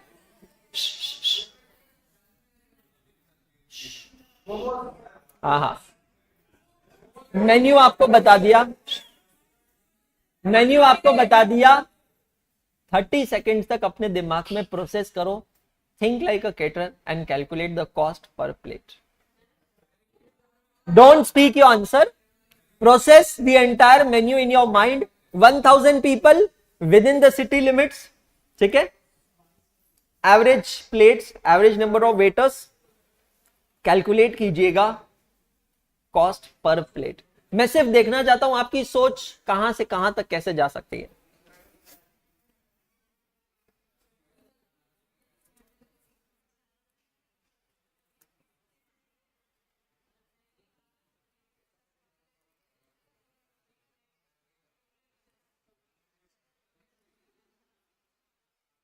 Legends use calculator, duffers do discussion.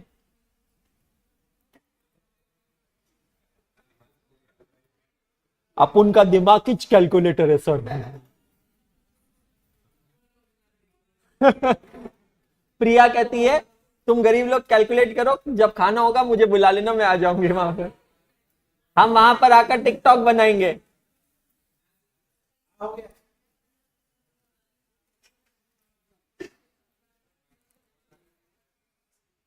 Chaitanya ji, Assam में ये सब विवाह समारोह होने जा रहा है, आपके गढ़ में क्या लगता है कितने में पड़ेगा एक थाली? 1500 से 2000 रुपए में। ओके, हरियाणा, पंजाब, वहां तो नॉन वेज ही चलता होगा शादियों में।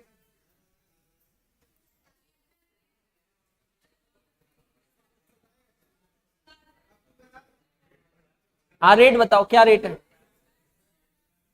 2000 से 2500 रुपए रेट है। अच्छा, हाँ जी सर, शुक्ला जी।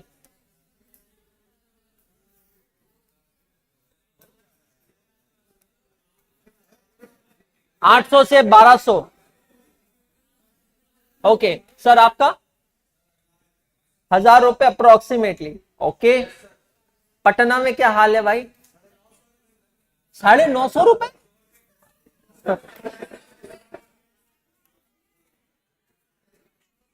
सर बैंगलोर में क्या लगता है आपको? What will be the cost per plate in Bangalore? 300 rupees.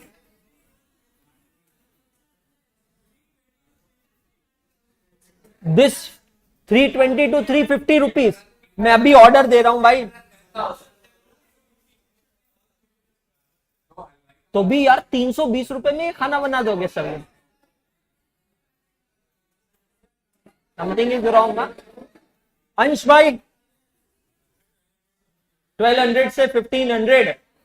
Okay, और कौन गैस लेना चाहेगा?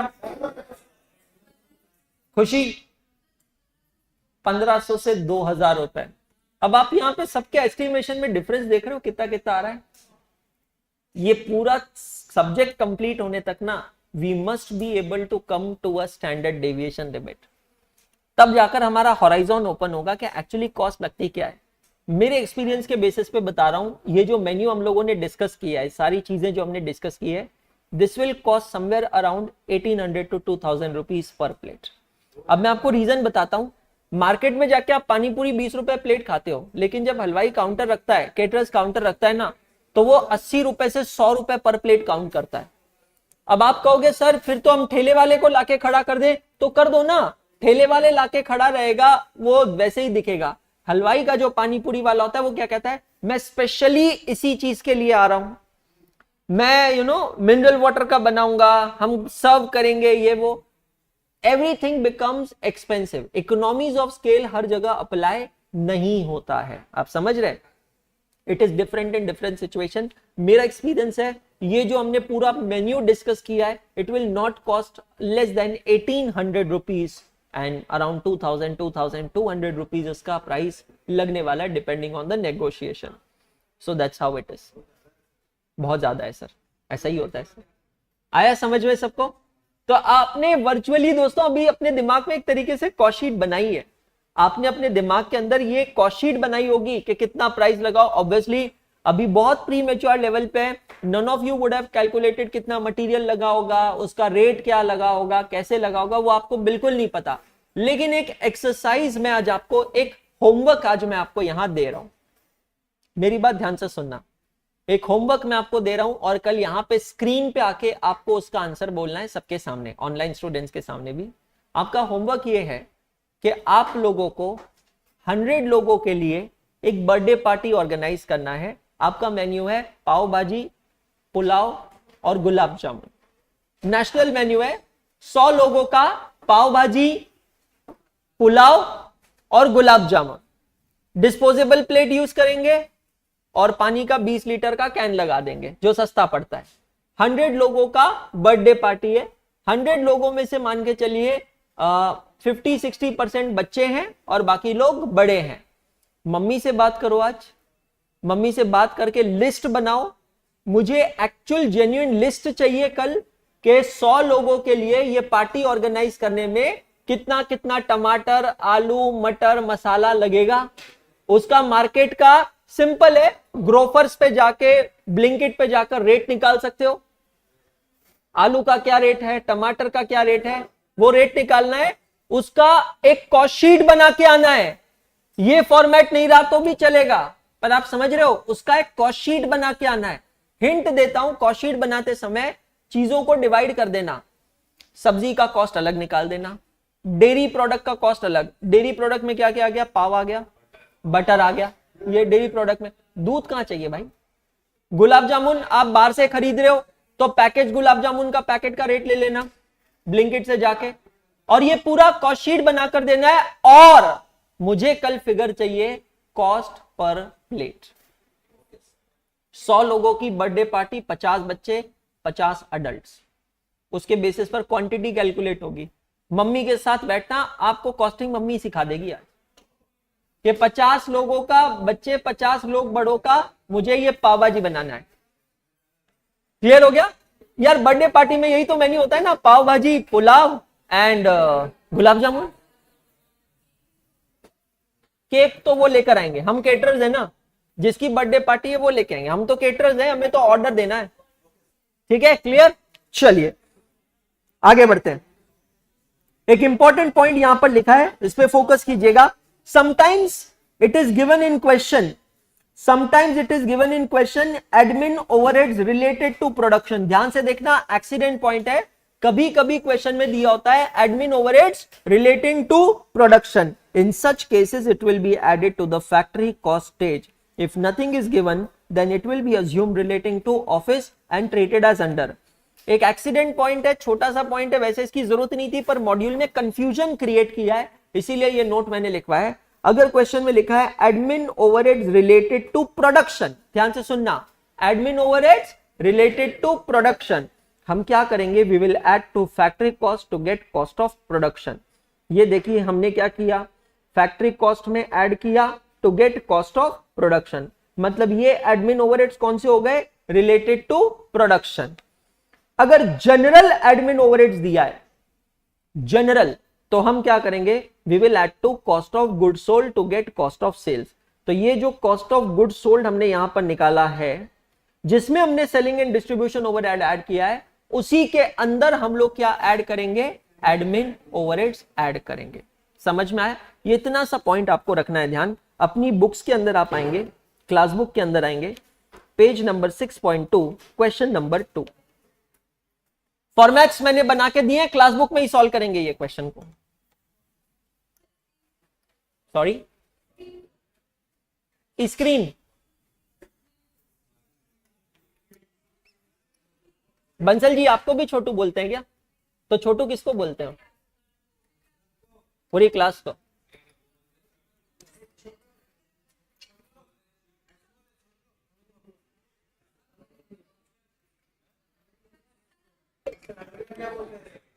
बहुत बढ़िया।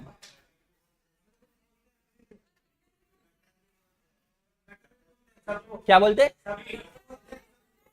Cutter.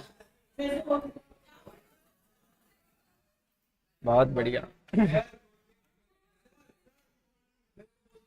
Sir do we need to do cost sheet as per catering of birthday party? हाँ, मैंने आपको मेन्यू बता दिया निहारिका, उस मेन्यू के हिसाब से है ना, बस उस मेन्यू के हिसाब से, क्योंकि जिसका कोटेशन कम आएगा मैं ऑर्डर उसी को दूंगा ना। विवान का बर्थडे है 29 जून को, तो मैं उसको ऑर्डर दे दूंगा जिसका, हाँ, तो जिसका कोटेशन कम आएगा उसको ऑर्डर दे देंगे। बट आप लोगों ने ऑनेस्टली किसी ने कभी ऐसे कोई सोसाइटी के फेयर में, स्कूल के फेयर में कभी कुछ अरेंजमेंट नहीं किया, या कभी कुछ? चलो बहुत अच्छी बात है। चलिए आगे बढ़ते हैं। The following information have been obtained from the records of ABC corporation for the period from 1 June to 30 June. Prepare cost sheet for the same. ध्यान से देखिएगा, पहला कॉलम है 1 जून का, दूसरा कॉलम है 30 जून का। It is applicable only for stock. Stock है 3 टाइप की चीजों का, रॉ मटेरियल, WIP और FG। कुछ questions fill in the blank से ही करेंगे, फिर सब समझ में आ जाएगा। सबसे पहले दिया है कॉस्ट ऑफ रॉ मटेरियल। कहां पर यूज आता है कॉस्ट ऑफ रॉ मटेरियल? जब हम लोग कैलकुलेट करते हैं raw material consumption. Raw material consumption का फॉर्मूला क्या है दोस्तों? Opening stock plus purchases minus closing stock. चलिए लिखते हैं opening stock of raw material inner column में 60,000। जो फिगर यूज कर रहे हैं उसे करेंगे टिक मार्क। उसके बाद में लेंगे purchases of raw material during the month 4,80,000 और माइनस करेंगे closing stock of raw material 50,000। तो आउटर कॉलम के अंदर हमें मिलेगा 4,80,000 प्लस 60,000 माइनस 50,000, 4,90,000। चेक कीजिएगा सभी जने, रॉ मटेरियल कंज्यूम 4,90,000 आ रहा है क्या? करेक्ट। अब उसके बाद में है डायरेक्ट लेबर। चेक कीजिएगा डायरेक्ट लेबर की फिगर क्या है? Wages paid 2,40,000। दोस्तों अभी बता रहा हूं, जनरली पूरे सिलेबस में डायरेक्ट एक्सपेंसेस हार्डली कहीं पे दिए हुए होंगे। अगर कुछ नहीं दिया है तो आप डैश अज्यूम कर सकते हैं। यहां पे डायरेक्ट एक्सपेंसेस दिए नहीं दिए, तो मैं प्राइम कॉस्ट कैलकुलेट करता हूं। चेक कीजिएगा, is it coming to 7,30,000? Check all of you, prime cost 7,30,000। Check कीजिएगा, दिख रहा है सभी को? पक्का। अब इसमें मैं ऐड क्या करूंगा बेटा जी? कॉस्ट शीट का फॉर्मूला देखना, 4 नाम है, फैक्ट्री, प्रोडक्शन, वर्क्स या मैन्युफैक्चरिंग ओवरहेड्स। चेक करिएगा, फैक्ट्री ओवरहेड्स आर ₹1 लाख। तो 7,30,000। कैलकुलेटर को ऑल क्लियर मत करना बेटा, पूरी कॉस्ट शीट कैलकुलेटर पे बन सकती है ना। 7,30,000 ऑलरेडी स्क्रीन पे है आपके, प्लस उसमें मैं ऐड करता हूं 1 लाख। चेक करिएगा, इज इट कमिंग 8,30,000? जितनी बार वो रिवाइज करते रहो ये 8,30,000 की फिगर को क्या कहते हैं? कॉस्ट, फैक्ट्री कॉस्ट और वर्क्स कॉस्ट। अब इसमें हम ऐड करेंगे opening stock of WIP 12,000 minus closing stock of WIP 15,000। तो मैं यहां पर ये फिगर एडलेस करता हूं तो मुझे मिलेगा 8,27,000। ये भी है फैक्ट्री कॉस्ट, बट ये factory cost of goods produced. Produce क्या होता है? रेड पेन से खुद के लिए लिख लेना, FG। गुड्स प्रोड्यूस जब मैं कहता हूं तो गुड्स प्रोड्यूस मतलब प्रोडक्शन किस चीज का होता है दोस्तों? फिनिश गुड्स का। ये वो पहला पॉइंट है जब फिनिश गुड बनकर तैयार हो गए हैं। समझ में आ रहा है? Factory cost of goods produced. अब उसके अंदर हम ऐड करते हैं एडमिन ओवरहेड्स। एडमिन ओवरहेड्स का पॉइंट क्या बताया था मैंने? If it is relating to production यहां पर ऐड होगा, अगर जनरल है तो नीचे COGS में ऐड होगा, है ना। देखिए जरा ऊपर क्या दिया है, admin overheads related to production. Related to production है तो यहां पर 50,000 रुपीज हम ऐड करेंगे। आई एम अज्यूमिंग आपने कैलकुलेटर पे ऑल क्लियर नहीं किया है। 827 plus 50,000 that becomes 8,77,000. Check all of you. Now you will add to this opening stock of finished goods 90,000 and you will deduct closing stock of finished goods 1,10,000. So plus 90,000 minus 1,10,000. Check कीजिएगा कितना आ रहा है? 8,57,000। क्या कहेंगे हम इसको? Cost of goods sold. क्या मतलब होता है? ये वो गुड्स की कॉस्ट है जो हमने बेच दिए हैं। Cost of goods sold. अब ये जो कॉस्ट ऑफ गुड्स सोल्ड है इसमें हम ऐड करते हैं क्या? Selling and distribution overheads 25,000. Selling and distribution overheads are incurred only on number of units sold. You will get cost of sales. Is it coming 8,82,000? Check all of you. Is it coming 8,82,000? अब ये 8,82,000 है, इसको हम करेंगे compare किसके साथ? Sales के साथ। देखना बेटा, या तो क्वेश्चन के अंदर जीपी का रेशियो दिया होगा या फिर क्वेश्चन में सेल्स का फिगर दिया होगा। Either of the information will be available. तो यहां पर देखिए कितना है, 10 लाख रुपीस का सेल्स है। ये 10 लाख रुपीस का सेल्स मैं यहां पर लिख रहा हूं। सो 1,18,000 रुपए है आपका प्रॉफिट। यहां पर खुद के लिए लिख लेना, नहीं तो बाद में कंफ्यूज हो जाओगे। Balancing figure. अगले 2 दिन, आज है फ्राइडे, अगले 2 दिन बहुत मजा आने वाला है।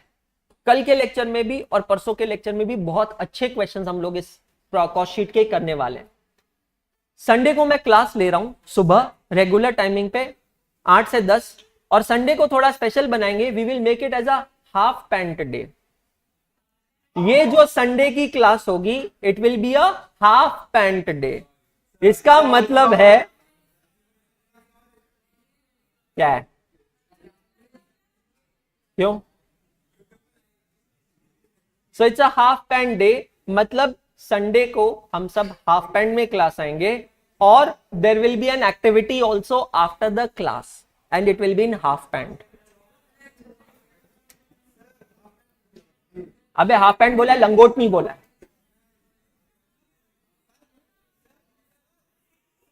हाफ पैंट मतलब 3/4 इज ओके।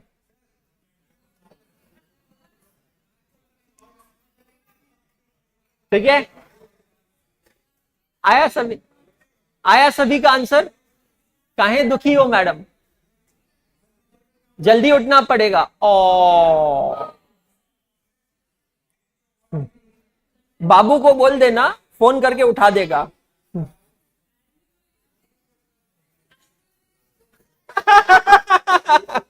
चलिए, आया समझ में सबको? पक्का? क्लियर? चलिए अगला क्वेश्चन, नेक्स्ट क्वेश्चन। इंडेक्स में पोस्ट करें, फटाक से जाइए, इंडेक्स में जाइए, पोस्ट कीजिए आपके रजिस्टर्स में, आपके बुक्स में। रजिस्टर तो है ही नहीं। बहुत बच कर रही है यार, बहुत मच कर रही है।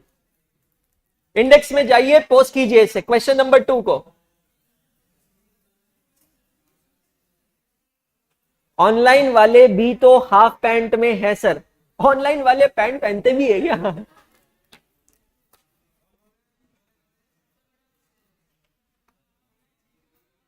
भाई देख, मेरी क्लास है 8 से 10। डीजे सर को बोलना उसके बाद रखे हाफ पैंट में।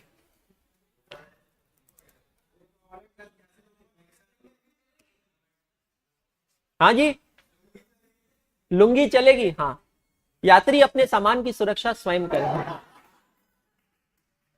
जो करें जैसे करें, बट स्वयं करें।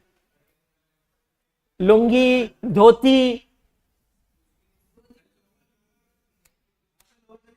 सबसे ज्यादा खुश तो सन्मुख होगा। बस अब अपना इंतजाम हो गया।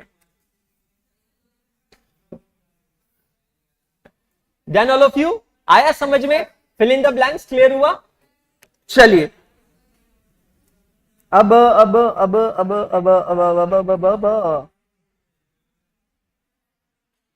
Come to question number 3।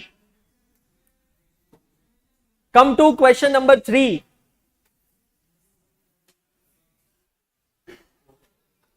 क्या हो गया अमन?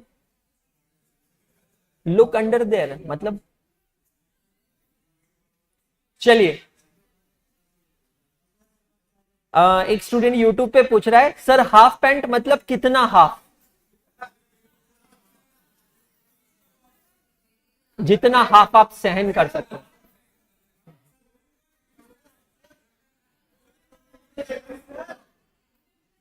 क्या हो गया?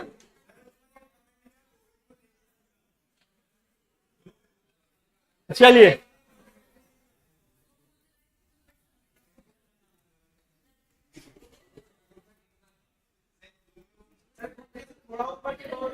क्या? जितना आपकी इच्छा हो। जब कुछ नहीं है छुपाने को तो बहुत कुछ है दिखाने को। वैसे भी लड़कों की सारे की टांगे अनिल कपूर की टांगे होने वाली हैं। चलिए डन, आगे बढ़े। Question number 3।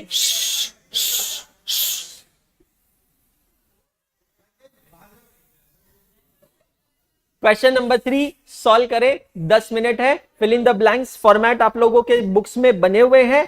आंसर मुझे क्या चाहिए, मैंने रेड कलर से हाईलाइट करके रखा है। I want the figure of raw material purchases net of returns, that is the answer we are going to check. 10 minutes, the question is there on your screen.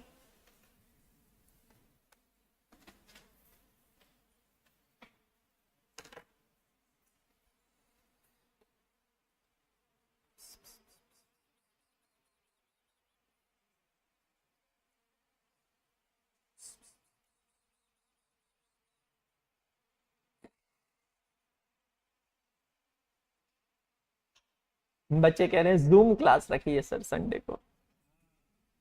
तुम्हें हमारी टांगों में इतना interest क्यों? भौकाल मचाना है, इतना इंटरेस्ट?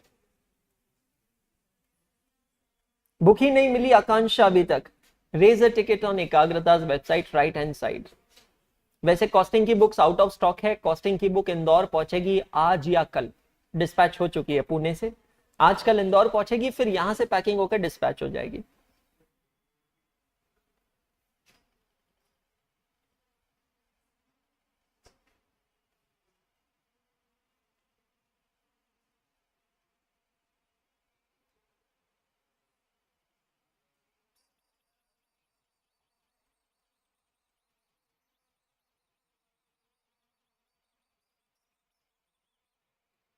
यूट्यूब पे बच्चे कह रहे हैं सर क्वेश्चन सेंड कर दीजिए। प्रतीक Sharma ji ICR module open कीजिए, इसका प्रैक्टिकल क्वेश्चन नंबर 1 है ये।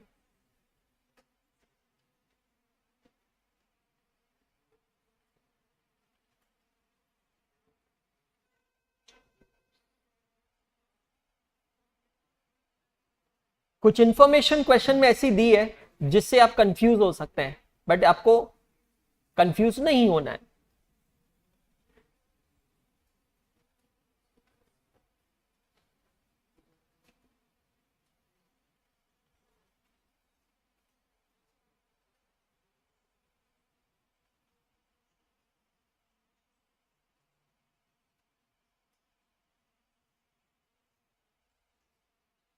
सर एक्टिविटी क्या होगी संडे की, वो मैं अभी क्यों बताऊं?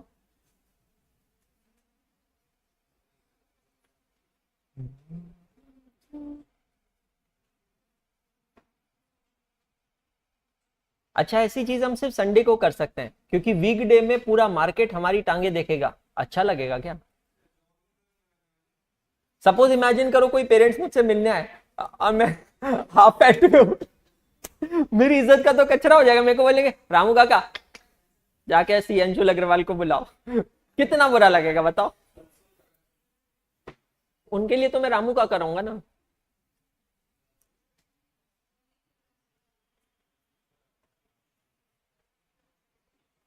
कह रही है लड़कियां वैक्सिंग करवा के आएगी, वाह बहुत आगे तक सोच लिए हो।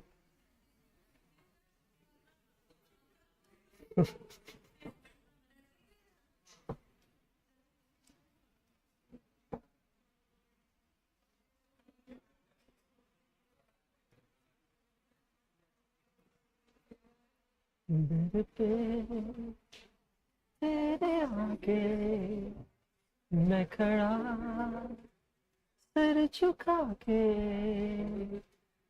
अपने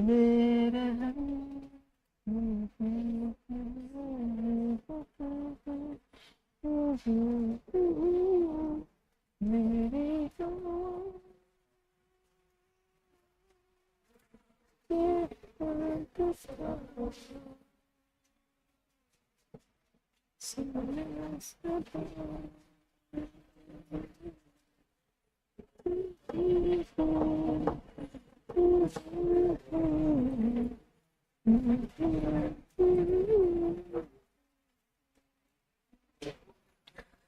हाँ जी, कुछ बंद पड़ रहा है।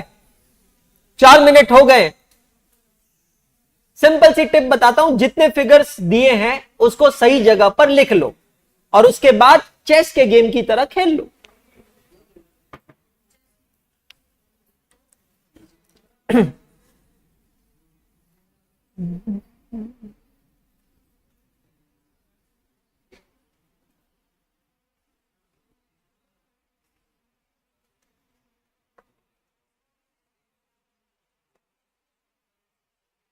Oh, amazing, Priyanka. Very good.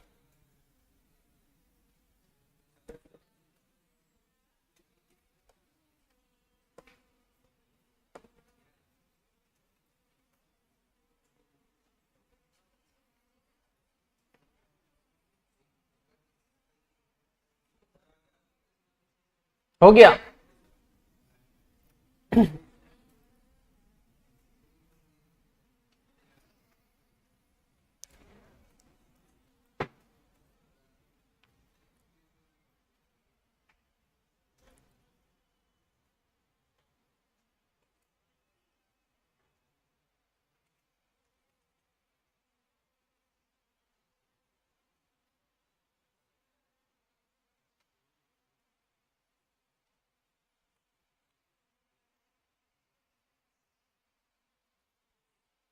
Forward, reverse calculation, सारे कैलकुलेशंस आप समझेंगे।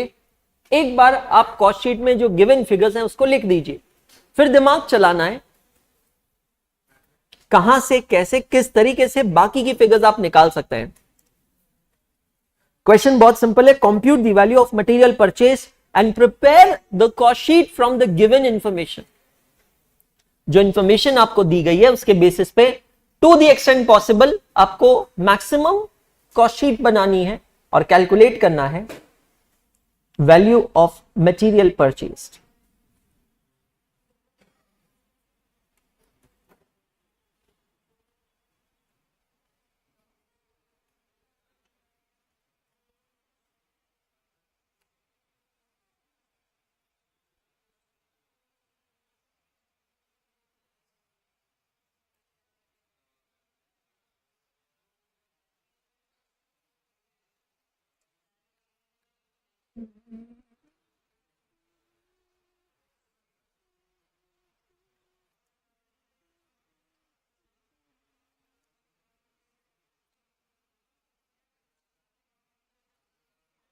Very good Sudeep.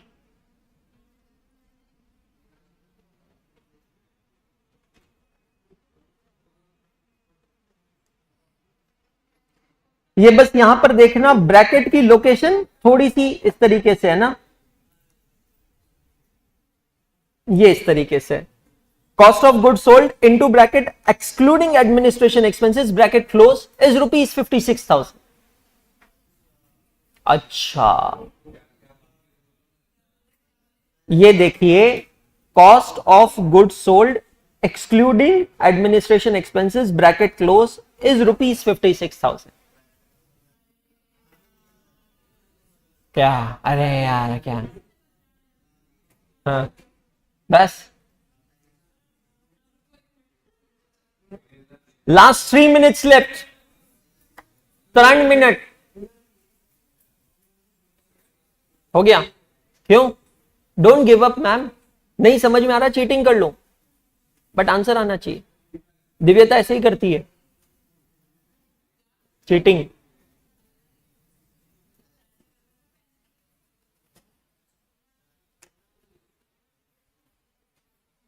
हो गया दीपांश भाई, शू आंसर छे cost of raw material, cost of raw material purchase. हाँ 36,500, 33,000, 33,900। ओ जामुन भैया आसपास है, सट्टा लगा रहे हो क्या सर?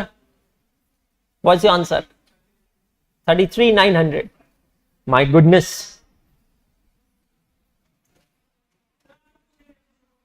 सवाल ये पूछा है cost of raw material purchased.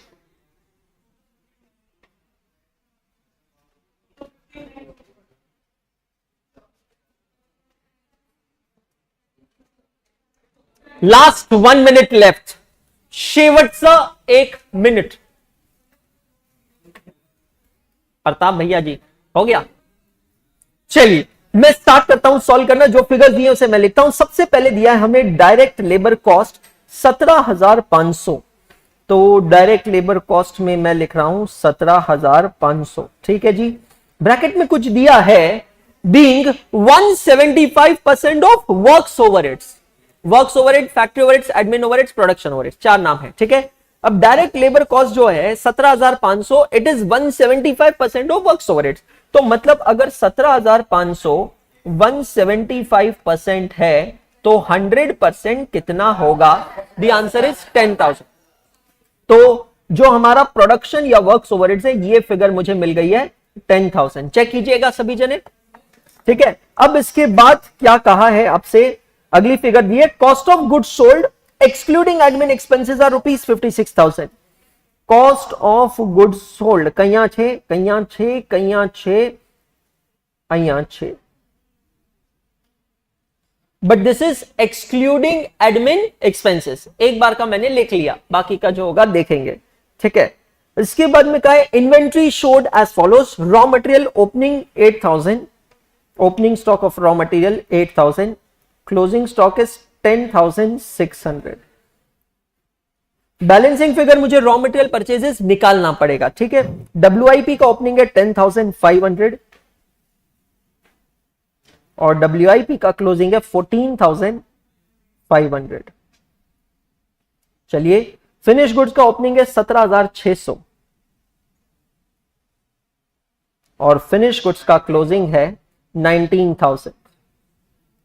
Simple दिमाग में रखना, जो फिगर्स दिए एक बार उसको यूज कर लेना। यहां तो मैंने फॉर्मेट बना के दिया, अगर फॉर्मेट नहीं दिया होता था तो भी आपको पहले फॉर्मेट बनाकर फिगर्स लिख लेनी चाहिए, ठीक है। चलिए अब और क्या दिया, selling expenses are 3,500, selling and distribution overheads are 3,500, administration general administration expenses are 2,500। अब जनरल एडमिनिस्ट्रेशन एक्सपेंसेस क्या करते हैं हम, कहां पर आता है?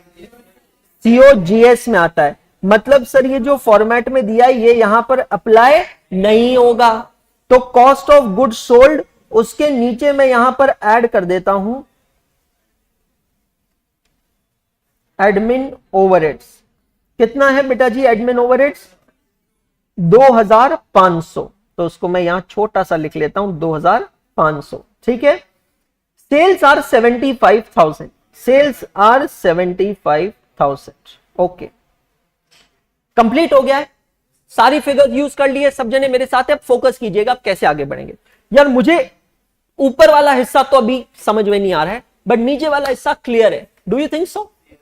अगर आप यहां पर देखेंगे COGS आपको दिया है 56,000, उसमें ऐड होगा सेलिंग एंड डिस्ट्रीब्यूशन, तो 56,000 प्लस 3,500 और एडमिन ओवरहेड्स ऐड होगा 2,500, तो 62,000 will be my cost of sales. Check करिएगा ये सबका सही है क्या?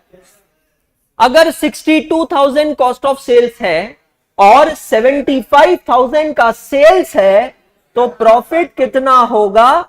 13,000। ये चेक कीजिएगा सबका क्लियर है क्या? यहां तक सबका आंसर आया? प्रॉफिट की फिगर सबकी आई? हर्ष पक्का? Lady don all okay? Chhotu Aakriti perfect आया? अब ऊपर कैसे जाएंगे? फोकस करिएगा। कॉस्ट ऑफ प्रोडक्शन निकालना पड़ेगा। कैसे निकालेंगे? अब जब आप नीचे से ऊपर जाएंगे तो सारे के सारे साइंस इनवर्स हो जाएंगे, है ना? तो समझिएगा, कैलकुलेटर पे लेते चलिएगा। 56,000 लेते हैं प्लस 19,000 माइनस 17,600, ये हो गया 57,400 मेरा कॉस्ट ऑफ प्रोडक्शन। और क्योंकि यहां पर एडमिन ओवरहेड्स नहीं है तो यही होगा मेरा factory cost of goods produce 57,400। Check करिएगा, आपके पास कोई रीजन ही नहीं आंसर नहीं आने का। Everything is crystal clear and there in front of your eyes. 57,400 57,400 plus 14,500 minus 10,500 is it coming 61,400? This is your factory or works cost. From that I deduct 10,000. So I get 51,400 as prime cost. Check all of you. Unless and until given, we can assume direct expenses as 0. So prime cost is now made up of material and labor, out of which labor is minus 17,500. So material consumed is 33,900. जिसने ये figure बताई है answer गलत है. Question पढ़ो, नीचे figure क्या पूछा है लास्ट लाइन में, वैल्यू ऑफ मटेरियल परचेस्ड. ठीक है, 33,900 क्या है, value of material consume. It is not the material purchase. Are you getting my point? अब हम इसमें वापस रिवर्स कैलकुलेशन करेंगे. क्लोजिंग स्टॉक को हमें माइनस करना है ना, तो हम प्लस करेंगे 10,600 माइनस करेंगे opening stock. Balancing figure 36,500. Check कीजिएगा सभी जन. 36,500 आया सभी का आंसर. पक्का समझ में आया? आसान लग रहा है? क्वेश्चन नंबर 3 को इंडेक्स में पोस्ट कीजिए. सभी जने अपना इंडेक्स मेंटेन करेंगे. आपके बुक के अंदर इंडेक्स दिए हैं मैंने, सभी जने इंडेक्स मेंटेन करेंगे.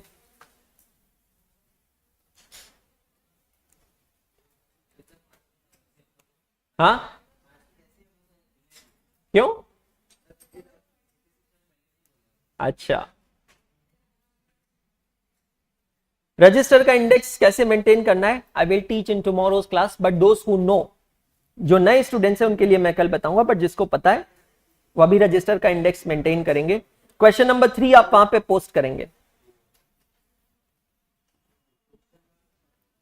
क्वेश्चन 2 हो गया है, क्वेश्चन नंबर 3 हो गया.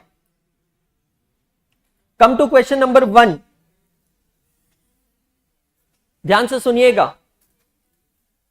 क्वेश्चन नंबर 1 ध्यान से सुनिएगा सभी जने. आप लोग अभी सॉल्व करेंगे. अभी question number 1 you will solve now. Listen to me carefully. या होमवर्क चाहिए? चलिए होमवर्क देता हूं, सुन लीजिए. इसमें एक ट्विस्ट है छोटा सा. यहां पर जो कॉस्ट शीट बनेगी उसमें 2 अमाउंट कॉलम्स बनेंगे. एक बनेगा टोटल का और एक बनेगा पर यूनिट का. समझ रहे हैं आप? क्यों? Read the last part of the question. You are required to prepare a cost sheet from the following showing cost per unit and profit for the month. So cost per unit कैसे मिलेगा? जब हम एक column बनाएंगे unit cost का, और profit for the month कब मिलेगा? जब हम टोटल का बनाएंगे. एक एक्सीडेंट पॉइंट इसमें ध्यान रखना है.